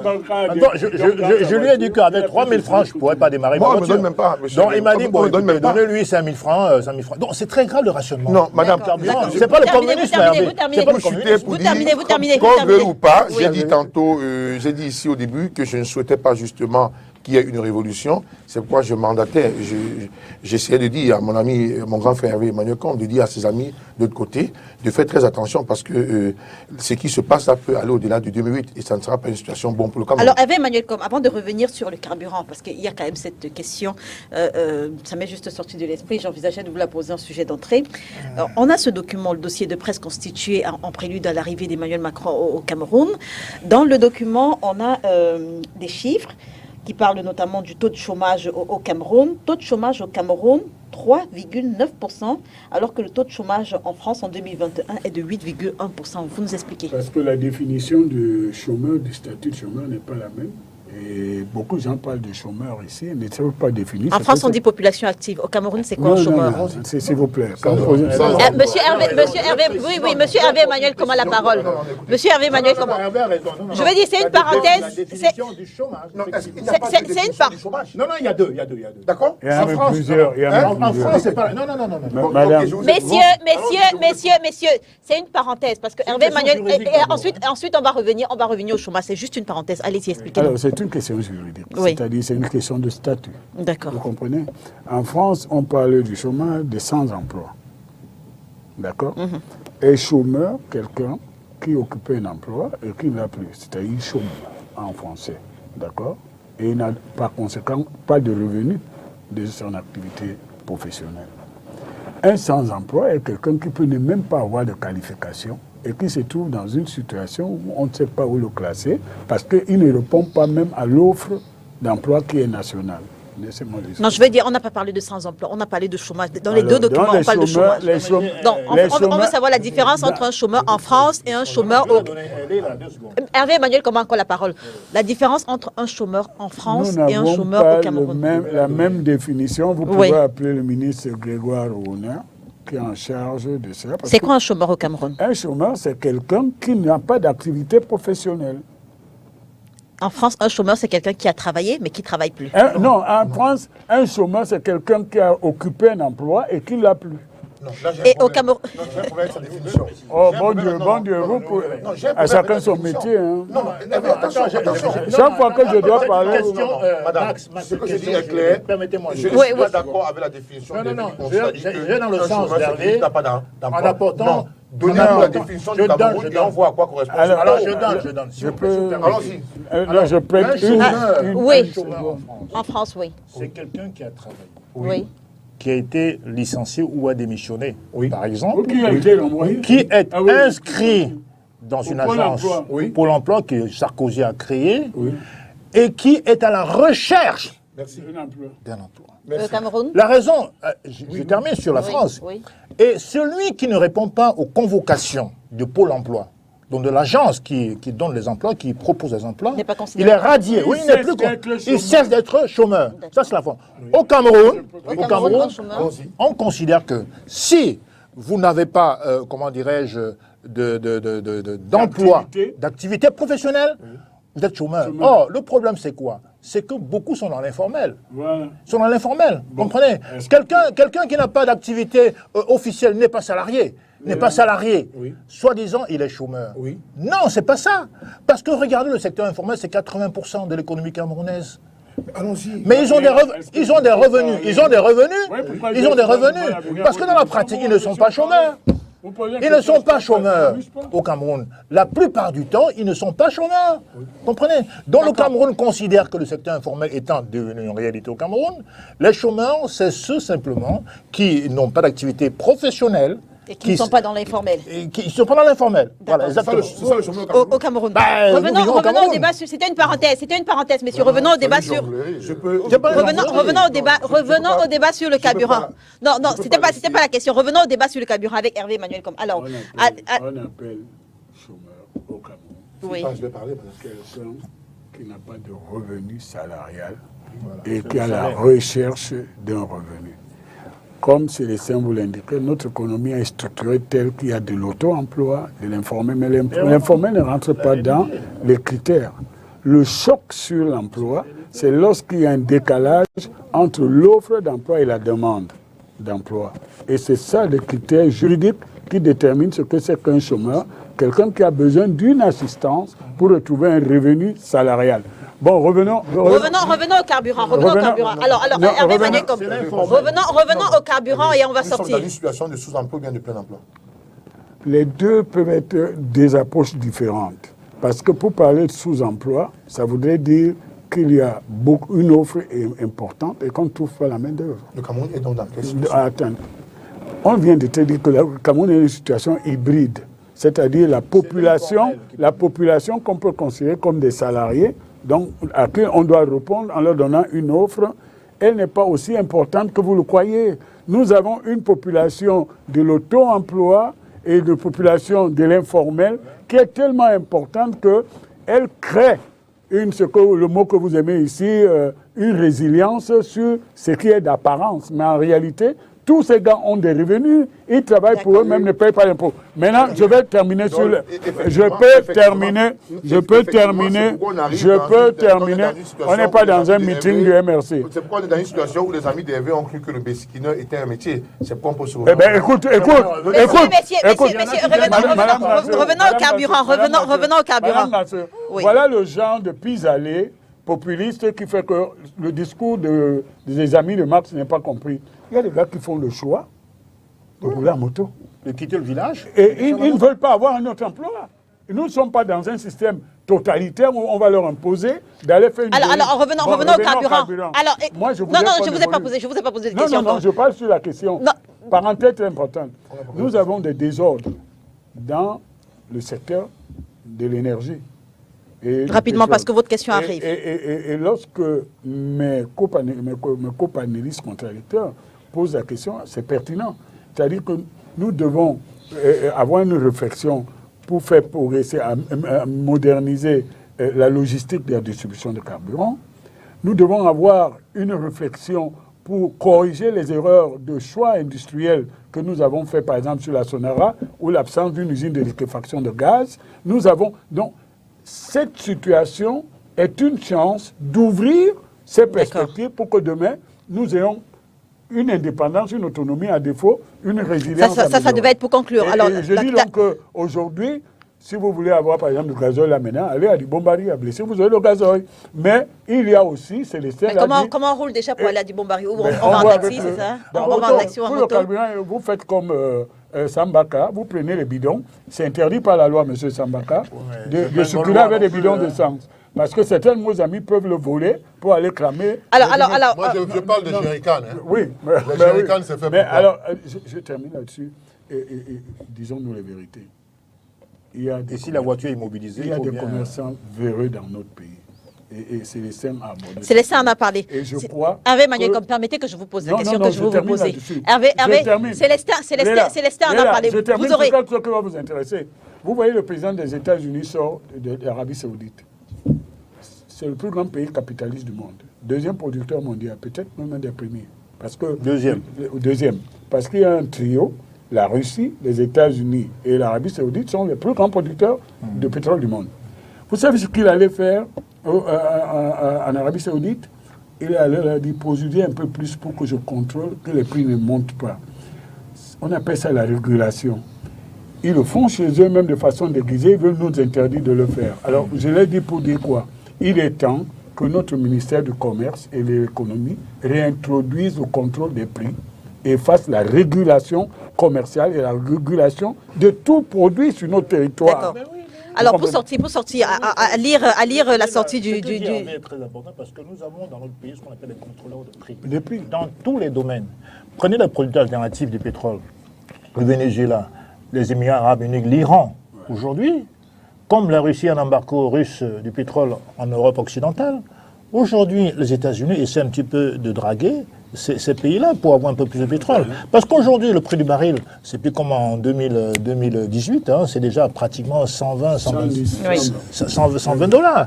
Donc ça fait que nous qui avons déjà... Nous, pays africains, Hervé, on a encore des accords de compte d'opération au Trésor public français. Et on a un compte en euros là-bas. Et il faut payer le pétrole en devise, généralement du dollar.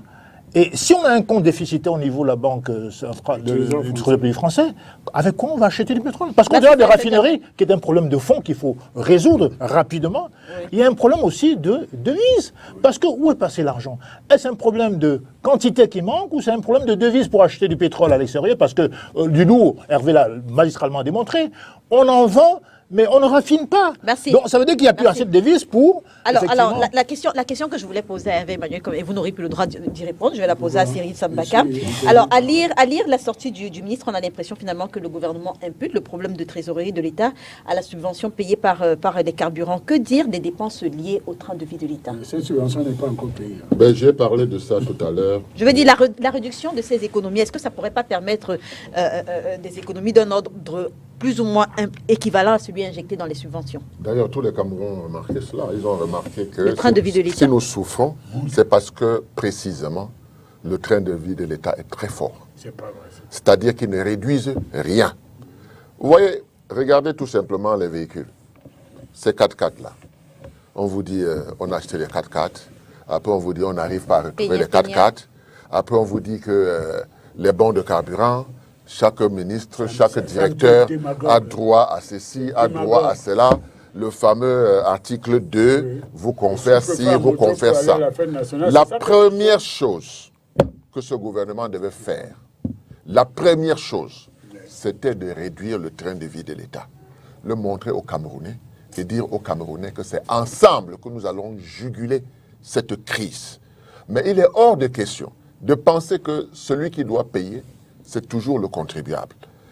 L'État, lui, il s'assied, il ne sait pas comment on cherche de l'argent, il sait seulement qu'on augmente les taxes, ça rentre, il sait qu'on fait la répression des fraudes, il sait qu'on fait ceci, l'argent rentre, et puis il le dépense. Il le dépense comme ils l'ont toujours dépensé. Est-ce que vous pensez qu'un pays comme le Cameroun a droit à avoir tous ces ministères-là, avec l'article 2 et tout cela? Oui. Pourquoi? Oui, parce qu'ils refusent la décentralisation. Mais c'est parce qu'ils refusent précisément la décentralisation qu'il y a 70 ministres. Et ces 70 ministres ont tout concentré sur eux. Entre eux, ils ont eu des problèmes. Donc les maires ne vont plus avoir entre eux, ils ont eu des problèmes. Non, je vais te dire ce qui le dysfonctionnement. Ce qui ne va pas. Je vais te dire ce qui ne va pas. Hervé Emmanuel, il veut me troubler. Vous savez que Cyril Sambaka est vraiment posé quand vous avez la parole. Non, mais parce que c'est... Faites pareil. Hervé, faites pareil. Lui également, il est gêné quand vous avez la parole. Allez-y, Cyril Sambaka. Parce que cette décentralisation-là, qui aurait permis un développement local, n'existe pas. Et les ministres ne veulent pas céder. Bon, entre eux, ils ont eu des problèmes. Et puis quelqu'un s'est levé un jour, il a dit que sur haute instruction du chef de l'État, je forme la task force. Ce qui veut dire que je paralyse les ministres. C'est ça le sujet. Vous voyez? Donc, on attend la décentralisation, c'est l'hypercentralisation qu'on nous sert. Voilà, ça, c'est une chose. Le train de vie de l'État n'a pas diminué. Parce que même si un ministre ne vaut plus rien aujourd'hui au Cameroun, son train de vie n'a pas diminué. N'est-ce pas? Il n'a que ça, son train de vie. Bon, maintenant, de l'autre côté, côté institutionnel, comment voulez-vous qu'un chef d'État étranger de grande puissance arrive au Cameroun et dise au chef de l'État, bon, bon, ben voilà, on va voir comment liquéfier le gaz et tout cela. Le chef de l'État camerounais a-t-il les moyens de dire à son vis-à-vis que je vais me référer à mon Assemblée nationale? Mais c'est l'Assemblée nationale qui... Par exemple, pour certains... Non, je suis en train de vous dire que... Non, il faut qu'on se comprenne bien. Dans les pays occidentaux, le président de la République n'a pas les mains libres. Il faut qu'il se réfère au Sénat, qu'il se réfère à l'Assemblée nationale. Ici, chez nous, en Afrique, et notamment au Cameroun, vous vous amusez à dire ça à un chef d'État occidental. Il va vous dire, mais monsieur le président de la République du Cameroun, le monde entier sait très bien que vous avez une chambre d'enregistrement et que ces gens-là ne peuvent pas se mettre... Comment on va donc protéger notre chef d'État? Moi, je dis, non, il n'y a pas de nuance là-dedans. Je dis que nous n'avons aucun moyen institutionnel de protéger le chef de l'État. Il est l'alpha, il est l'oméga. Et ceux qui sont en Occident le savent tellement bien que s'ils tentent seulement de dire qu'il faut qu'il se réfère à son peuple, on va lui dire... Merci Cyril Sambaka. Alors, et c'est désormais officiel, Emmanuel Macron, le président de la République française, effectue une visite officielle de ce 25 juillet au Cameroun. Un communiqué du directeur du cabinet civil de la présidence de la République, Samuel Mvondo Ayolo, le confirme. Alors, j'aimerais qu'on parte tout d'abord avec vous, Célestin N'Djamène. Quand on sait que Emmanuel Macron n'est pas arrivé au Cameroun lors de son premier mandat, comment est-ce que vous analysez cette annonce? Bien, moi je suis convaincu que M. Macron, il arrive au Cameroun sous le manteau ou avec le manteau d'un chirurgien un peu désespéré. Un chirurgien qui vient opérer une France-Afrique à l'agonie. Cette France-Afrique a perdu une jambe, la RCA. Elle a perdu un bras, le Mali. Et elle n'entend pas se perdre un grand pays placé tout au milieu du golfe de Guinée, c'est le Cameroun. Vous avez vu que lors du premier mandat, le sentiment anti-français, les inimitiés françaises en Afrique n'étaient pas aussi répandues. Donc il a zappé le premier mandat. Le Cameroun est maîtrisable, la RCA est maîtrisable, etc. Aujourd'hui, il a les chocottes, comme on dit, c'est-à-dire qu'il est dans la panique. Il faut absolument venir au Cameroun pour rattraper ce qu'il reste à rattraper, si c'est possible. Même si je pense que c'est trop tard. Aujourd'hui, les questions sécuritaires et militaires sont au cœur de sa visite. Ça ne trompe personne. Il voyage avec le ministre de la Défense, Mme Colonna, Catherine Colonna. Ce n'est pas un fait du hasard. Mais elle est aux relations extérieures. Non. Si. C'est un homme que je connais très bien qui est ministre... Bon, en tout cas, il y a deux ministres qui sont là. Les relations extérieures, effectivement, et le ministre de la Défense. Ce n'est pas un fait du hasard. Et puis, et comme par hasard, oui, effectivement, comme par hasard, ça arrive juste quelques semaines après la signature, quelques mois après, disons, la signature des accords militaires avec la Russie. Et ça s'est passé en pleine guerre entre l'OTAN et la Russie. Et la France, comme on le sait en Occident, est l'un des bras séculiers des États-Unis, l'un des soutiens fervents des États-Unis. Donc, cette position du président Biya a confondu les Occidentaux, les a même choqués. Et je m'en réjouis qu'ils soient choqués. Parce que c'est justement là, effectivement, qu'on a besoin de voir des chefs d'État qui fassent preuve, pas seulement de témérité, mais qui fassent preuve, comment dirais-je, d'initiative contre les intérêts unilatéraux, effectivement, de ces pays-là. Donc moi, je pense qu'aujourd'hui, il n'est pas venu pour les inondations ou bien pour Boko Haram, comme on a dit. Il est venu, effectivement, parce que le Cameroun est en train de lui échapper. Et le fait que le président Biya ait signé ces accords militaires très importants en pleine guerre OTAN-Russie, l'a inquiété au plus haut point. Il se trouve donc aujourd'hui, il vient, pense-t-il, moi je pense que c'est trop tard, il vient essayer un petit peu de rationner... Maswabo, on a cette sortie du président du MRC, c'était la semaine dernière, qui souhaite que Emmanuel Macron s'entretienne avec l'opposition pour avoir le vu sur la situation actuelle et les perspectives d'avenir de notre pays. Qu'est-ce que l'opposition attend de cette visite, et le MRC en particulier?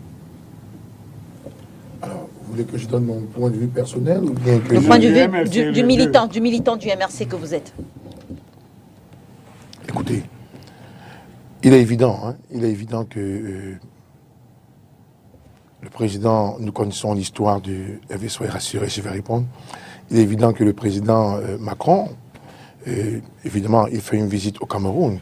Maintenant, au niveau de l'opposition, est-ce qu'il y a vraiment des attentes particulières?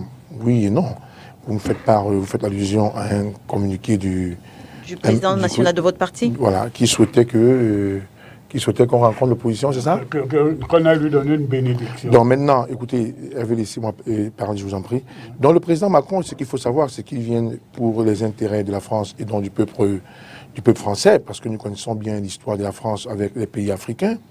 Maintenant, de l'autre côté, il faudrait bien que son interlocuteur, ça veut dire le président Biya, qui est son interlocuteur, justement, sache justement sauvegarder les intérêts du Cameroun, si intérêt il y en a véritablement. Parce que pour nous, des gens qui ont échoué pendant 40 ans, on se demande maintenant quels sont les leviers sur lesquels M. Biya et son régime vont actionner, justement pour assurer les Camerounais. Il n'est toujours pas aussi mauvais. C'est pas aussi mauvais si justement les partis d'opposition sollicitent peut-être la rencontre avec le président Macron. Ça va. C'est une honte que l'opposition sollicite la rencontre avec M. Macron. Je vous en prie. Ça veut dire que les intérêts du Cameroun, s'ils sont affaires un jour, seront effectivement laissez-moi développer. De la France. Non, laissez-moi développer. Non, c'est extrêmement grave. Mais vous pouvez laisser développer. C'est une honte. Elle me lit, écoutez, j'ai parlé des partis d'opposition. Si les partis d'opposition veulent dialoguer avec Emmanuel Macron, ces partis seuls savent dans quel intérêt ils veulent dialoguer avec Emmanuel Macron. Mais je vous ai dit d'entrée de jeu que ce qu'il ne faut pas perdre de vue, c'est que Macron vient pour l'intérêt de la France. Il faudrait bien justement que son interlocuteur, autant pour moi le président Biya également, sache justement défendre les intérêts du Cameroun. Maintenant, que disent les partis d'opposition? Bon, s'il y a des partis qui sollicitent justement une telle mesure, je dis tout simplement, il faut s'en référer justement à leur demande. Ils ont forcément des fondements sur lesquels ils s'appuient. Alors Hervé Emmanuel, comme avec vous, j'aimerais qu'on analyse les relations entre la France et le Cameroun depuis l'arrivée en 2017, si j'ai bonne mémoire, d'Emmanuel Macron à l'Élysée, et notamment même la posture de ce dernier à la lumière de certains événements, son voyage au Nigeria en 2018 et les propos qu'il a tenus sur le Cameroun, son échange avec l'activiste de la base Calibro en 2020, et même son récent et même son récent échange avec le militant du mouvement pour la renaissance du Cameroun, Wilfried Ekanga, sur la transition politique au Cameroun. Non, écoutez, analyse des relations France-Cameroun. D'abord, il faut préciser que c'est dans des moments aussi critiques qu'on finit par découvrir la valeur stratégique de chaque acteur sur le plan international. Emmanuel Macron ne vient pas ici dans une visite classique. Il viendrait avec son épouse, dont le mari, le père de ses enfants, est quand même un gars d'Ezeka. Monsieur Ozier a grandi à Ezeka. Non, c'est exact ce que je dis. C'est un banquier que je connaissais très bien. Mais qui n'est pas un gars d'Ezeka. Non. Je veux dire, qui a grandi à Ezeka. Non, c'est pour vous dire que si c'était une visite classique, il serait venu avec femme et tout ce que ça comporte, il serait venu à Douala pour faire tourisme, ou se serait arrêté à Boumiébel. Donc moi, je suis de l'avis de Célestin, je vais aller plus loin. C'est une visite parce que la France a besoin du Cameroun. Parce que le monde est en train de changer à une vitesse que personne n'avait vu venir. En allant en Ukraine, l'Europe a... Donc en fait, c'est la France qui est demandeuse. Ah ben oui, en allant, et je vais vous faire la démonstration. En allant en Ukraine, l'Europe des Américains a montré ses fragilités, et ces fragilités extrêmes, existentielles, qui peuvent mettre à mort. Les Européens vont grelotter cet hiver. On est déjà en train de demander de ne pas faire marcher les climatiseurs en France. Les lieux publics comme les métros ne sont plus ventilés comme avant, malgré le fait qu'ils ont de l'uranium. Mais imaginez les autres qui ont fait que dans l'énergie fossile telle que le gaz ou le gazole. Donc la France vient ici pour se prémunir d'un manque de certains produits pour son développement et pour son influence. Et donc, dans cette position, vous verrez à ce moment que le président a vu venir cette situation et il attend au pied ferme. Alors, moi, je crois que c'est d'abord une visite stratégique. À partir du moment où, pour la première fois, on a vu expulser un ambassadeur français dans une ancienne colonie, le Mali, ça veut dire que la France est un partenaire banal. Vous comprenez? Et le Mali, qui est envoyé de tous côtés par les terroristes et tout, réussit à chasser l'ambassadeur de la France. Mali, qui est une ancienne colonie française. Le Cameroun n'a jamais été une colonie française. Il y a eu un détournement de mandat. Nous n'avons jamais été une colonie française. Donc ça veut dire que M. Macron D'ailleurs, c'est à son avantage parce que Nicolas Sarkozy, qui n'a pas eu la chance de faire un second mandat, il survolait Garoua pour s'arrêter en Djamena et aller au Niger, n'était jamais venu ici. Donc on redécouvre que le Cameroun est un hub. C'est un hub stratégique et militaire où aucune puissance ne peut se déployer sans passer par ici. Deuxième chose, c'est une visite économique très importante. Et je vous ai dit tout à l'heure que nous avons des richesses sous terre qu'aucun autre pays a. Nous avons les terres rares, nous avons le pétrole, nous avons du gaz, nous avons beaucoup de choses. Et la France est à la recherche de nouveaux partenariats parce que les sources d'approvisionnement qui étaient exclusivement dans le domaine énergétique, la Russie, ce n'est pas sûr pour demain. D'accord, vous terminez. C'est une visite qui pour moi a son importance et ce qui vient troubler un peu ce constat télégraphique que je fais, c'est le comportement des agents politiques camerounais qui pensent que Macron, ce serait un peu le pape François, c'est ça le nom du nouveau pape, qui arrive et il faut aller le voir pour qu'il fasse de vous les évêques de quelques petits évêchés africaines. Donc, c'est l'opposition. Il y a eu 250 demandes d'audience des opposants. Et ça, je peux vous dire que la liste est connue. Pour aller là-bas, Sambaka n'y est pas. Célestin non plus. Et ça prouve le folklore du fait que plusieurs de nos acteurs politiques majeurs, et surtout ceux qui parlent le plus, sont encore dans le logiciel de ceux qui fonctionnaient parce que la France les a doubés pour venir diriger. Et ils se comportent comme des sous-préfets, en fait. Donc, ça va être très amusant parce qu'il arrive demain à 20h, il arrive la nuit et il repart au très bon matin, mercredi, mercredi, pour que surtout il ne rencontre pas certaines personnes qu'il voudrait éviter. Alors, Cyril Sambaka, parce qu'on ne va pas lui faire le coup de Kalibi Kalibro ni de Kanga. Cyril Sambaka, il y a quand même que cette visite intervient dans un contexte de transition et d'alternance revendiqué par l'opposition. Et au moment où a annoncé le président français, de nombreux acteurs, dont Kalis Biala, soupçonnent justement que son agenda soit marqué par des orientations sur la transition politique. Est-ce que vous avez les mêmes inquiétudes? Moi, je n'ai aucune inquiétude. Moi, je compte sur le peuple camerounais pour comprendre qu'on est arrivé à un carrefour où il faut qu'il s'autodétermine, qu'il s'émancipe. Je compte sur l'émancipation de nos populations. Il faut savoir que les rapports entre le président Macron et le président Biya ont connu des tiraillements, étant entendu que le président Macron a déclaré que c'est grâce à lui que le professeur Kamto a été libéré, n'est-ce pas? Grâce à ces pressions et tout. Je n'ai rien à penser dedans parce que moi, je ne suis pas dans ce registre-là. Je suis dans le registre de l'autodétermination. Il faut que le peuple camerounais s'émancipe, qu'il passe de sa situation de population à peuple et à citoyen. À ce moment-là, on saura que le Cameroun est majeur et qu'il peut prendre des décisions par lui-même. D'accord. Il ne faut pas oublier. Tu n'as pas fait une demande d'audience, en fait.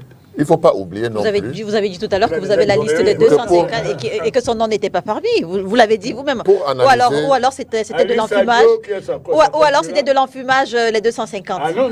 Voilà, allez-y, Cyril Sambaka. Oui, il faut savoir qu'on a pris l'habitude de savoir que les présidents français passent, Paul Biya reste. N'est-ce pas? On le voit depuis Pompidou. Ne dure pas qui veut, c'est qui peut. Donc, quelque part, si le président Macron arrive ici et que j'entends les différentes analyses, c'est-à-dire qu'il vient chercher quelque chose. Bien sûr. Bravo, ça. Il vient chercher quelque chose, mais en face de lui, il y a les Camerounais. Qu'est-ce que nous cherchons? Comment on va faire pour qu'on arrive à ces 50-50? Bravo, ça. Parce qu'on a pris une option, n'est-ce pas, de multiplier les partenaires. Est-ce qu'on pourra tenir avec notre Assemblée qui ne peut rien dire? C'est pour ça que je dis, est-ce que nous avons créé des conditions pour protéger le président du Cameroun, au Cameroun? On n'a pas créé des conditions pour protéger un président camerounais. C'est-à-dire qu'il est là livré, n'est-ce pas, à l'international, tout seul. Parce que, et bien ma foi, l'Assemblée nationale n'a rien dit, le Sénat n'a rien dit. Hein? Il faut qu'on arrive à protéger l'institution majeure, c'est-à-dire le président national. Alors, le président c'est les Saint-Germain d'abord. Alors, Célestin Diamène d'abord. Alors, Célestin Diamène. Quelle devrait être justement l'attitude de notre chef de l'État, de Paul Biya, pour que Emmanuel Macron, qui arrive pour obtenir quelque chose, pour que Emmanuel Macron qui arrive pour chercher quelque chose, que le Cameroun ne sorte pas perdant. Voilà. Que le Cameroun puisse également tirer quelque chose. Quelle devrait être l'attitude? Il ne faut pas oublier que l'ambassadeur de France au Cameroun, c'est celui qui visite le palais de l'unité le plus que tous les Donc ministres. pour qu'Emmanuel Macron, en obtenant ce qu'il vient chercher, que le Cameroun ne sorte pas les mains vides, on va le dire ainsi. Je crois que tout le monde... Quelle devrait être l'attitude du chef de l'État camerounais? Tout le monde connaît le profil du président Paul Biya. C'est un homme extrêmement mystérieux.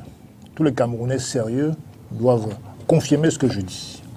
Il va faire le dos rond. Il y a une certaine élégance diplomatique qui fait que, Macron demande une visite, même si on l'a transformé en l'inverse, c'est-à-dire que c'est le Cameroun qui demande la visite, c'est l'inverse. C'est-à-dire que même si c'est Macron qui le demande, il accepte, il vient, il fait le dos rond, il repartira mercredi prochain. Vous pensez que Emmanuel Macron va repartir les mains vides? Absolument.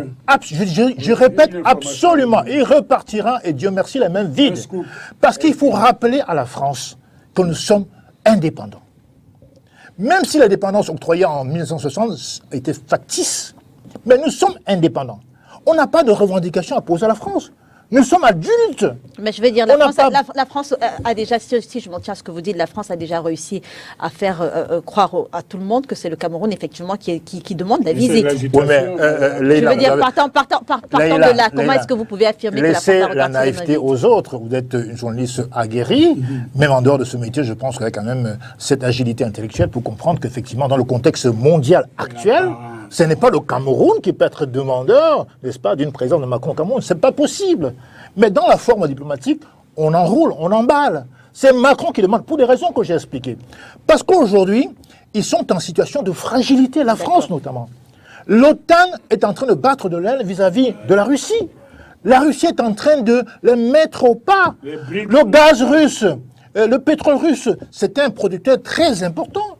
La France, on a vu la déclaration de M. le ministre français de l'Intérieur qui dit il faut éteindre la lumière, il faut éteindre les climatiseurs. Mais ils prennent les Français pour des cons ou quoi? Ils savent bien que quand on sort d'une pièce, il faut éteindre la lumière. Donc ça veut dire que l'embargo russe sur le gaz et sur le pétrole est en train de faire des effets.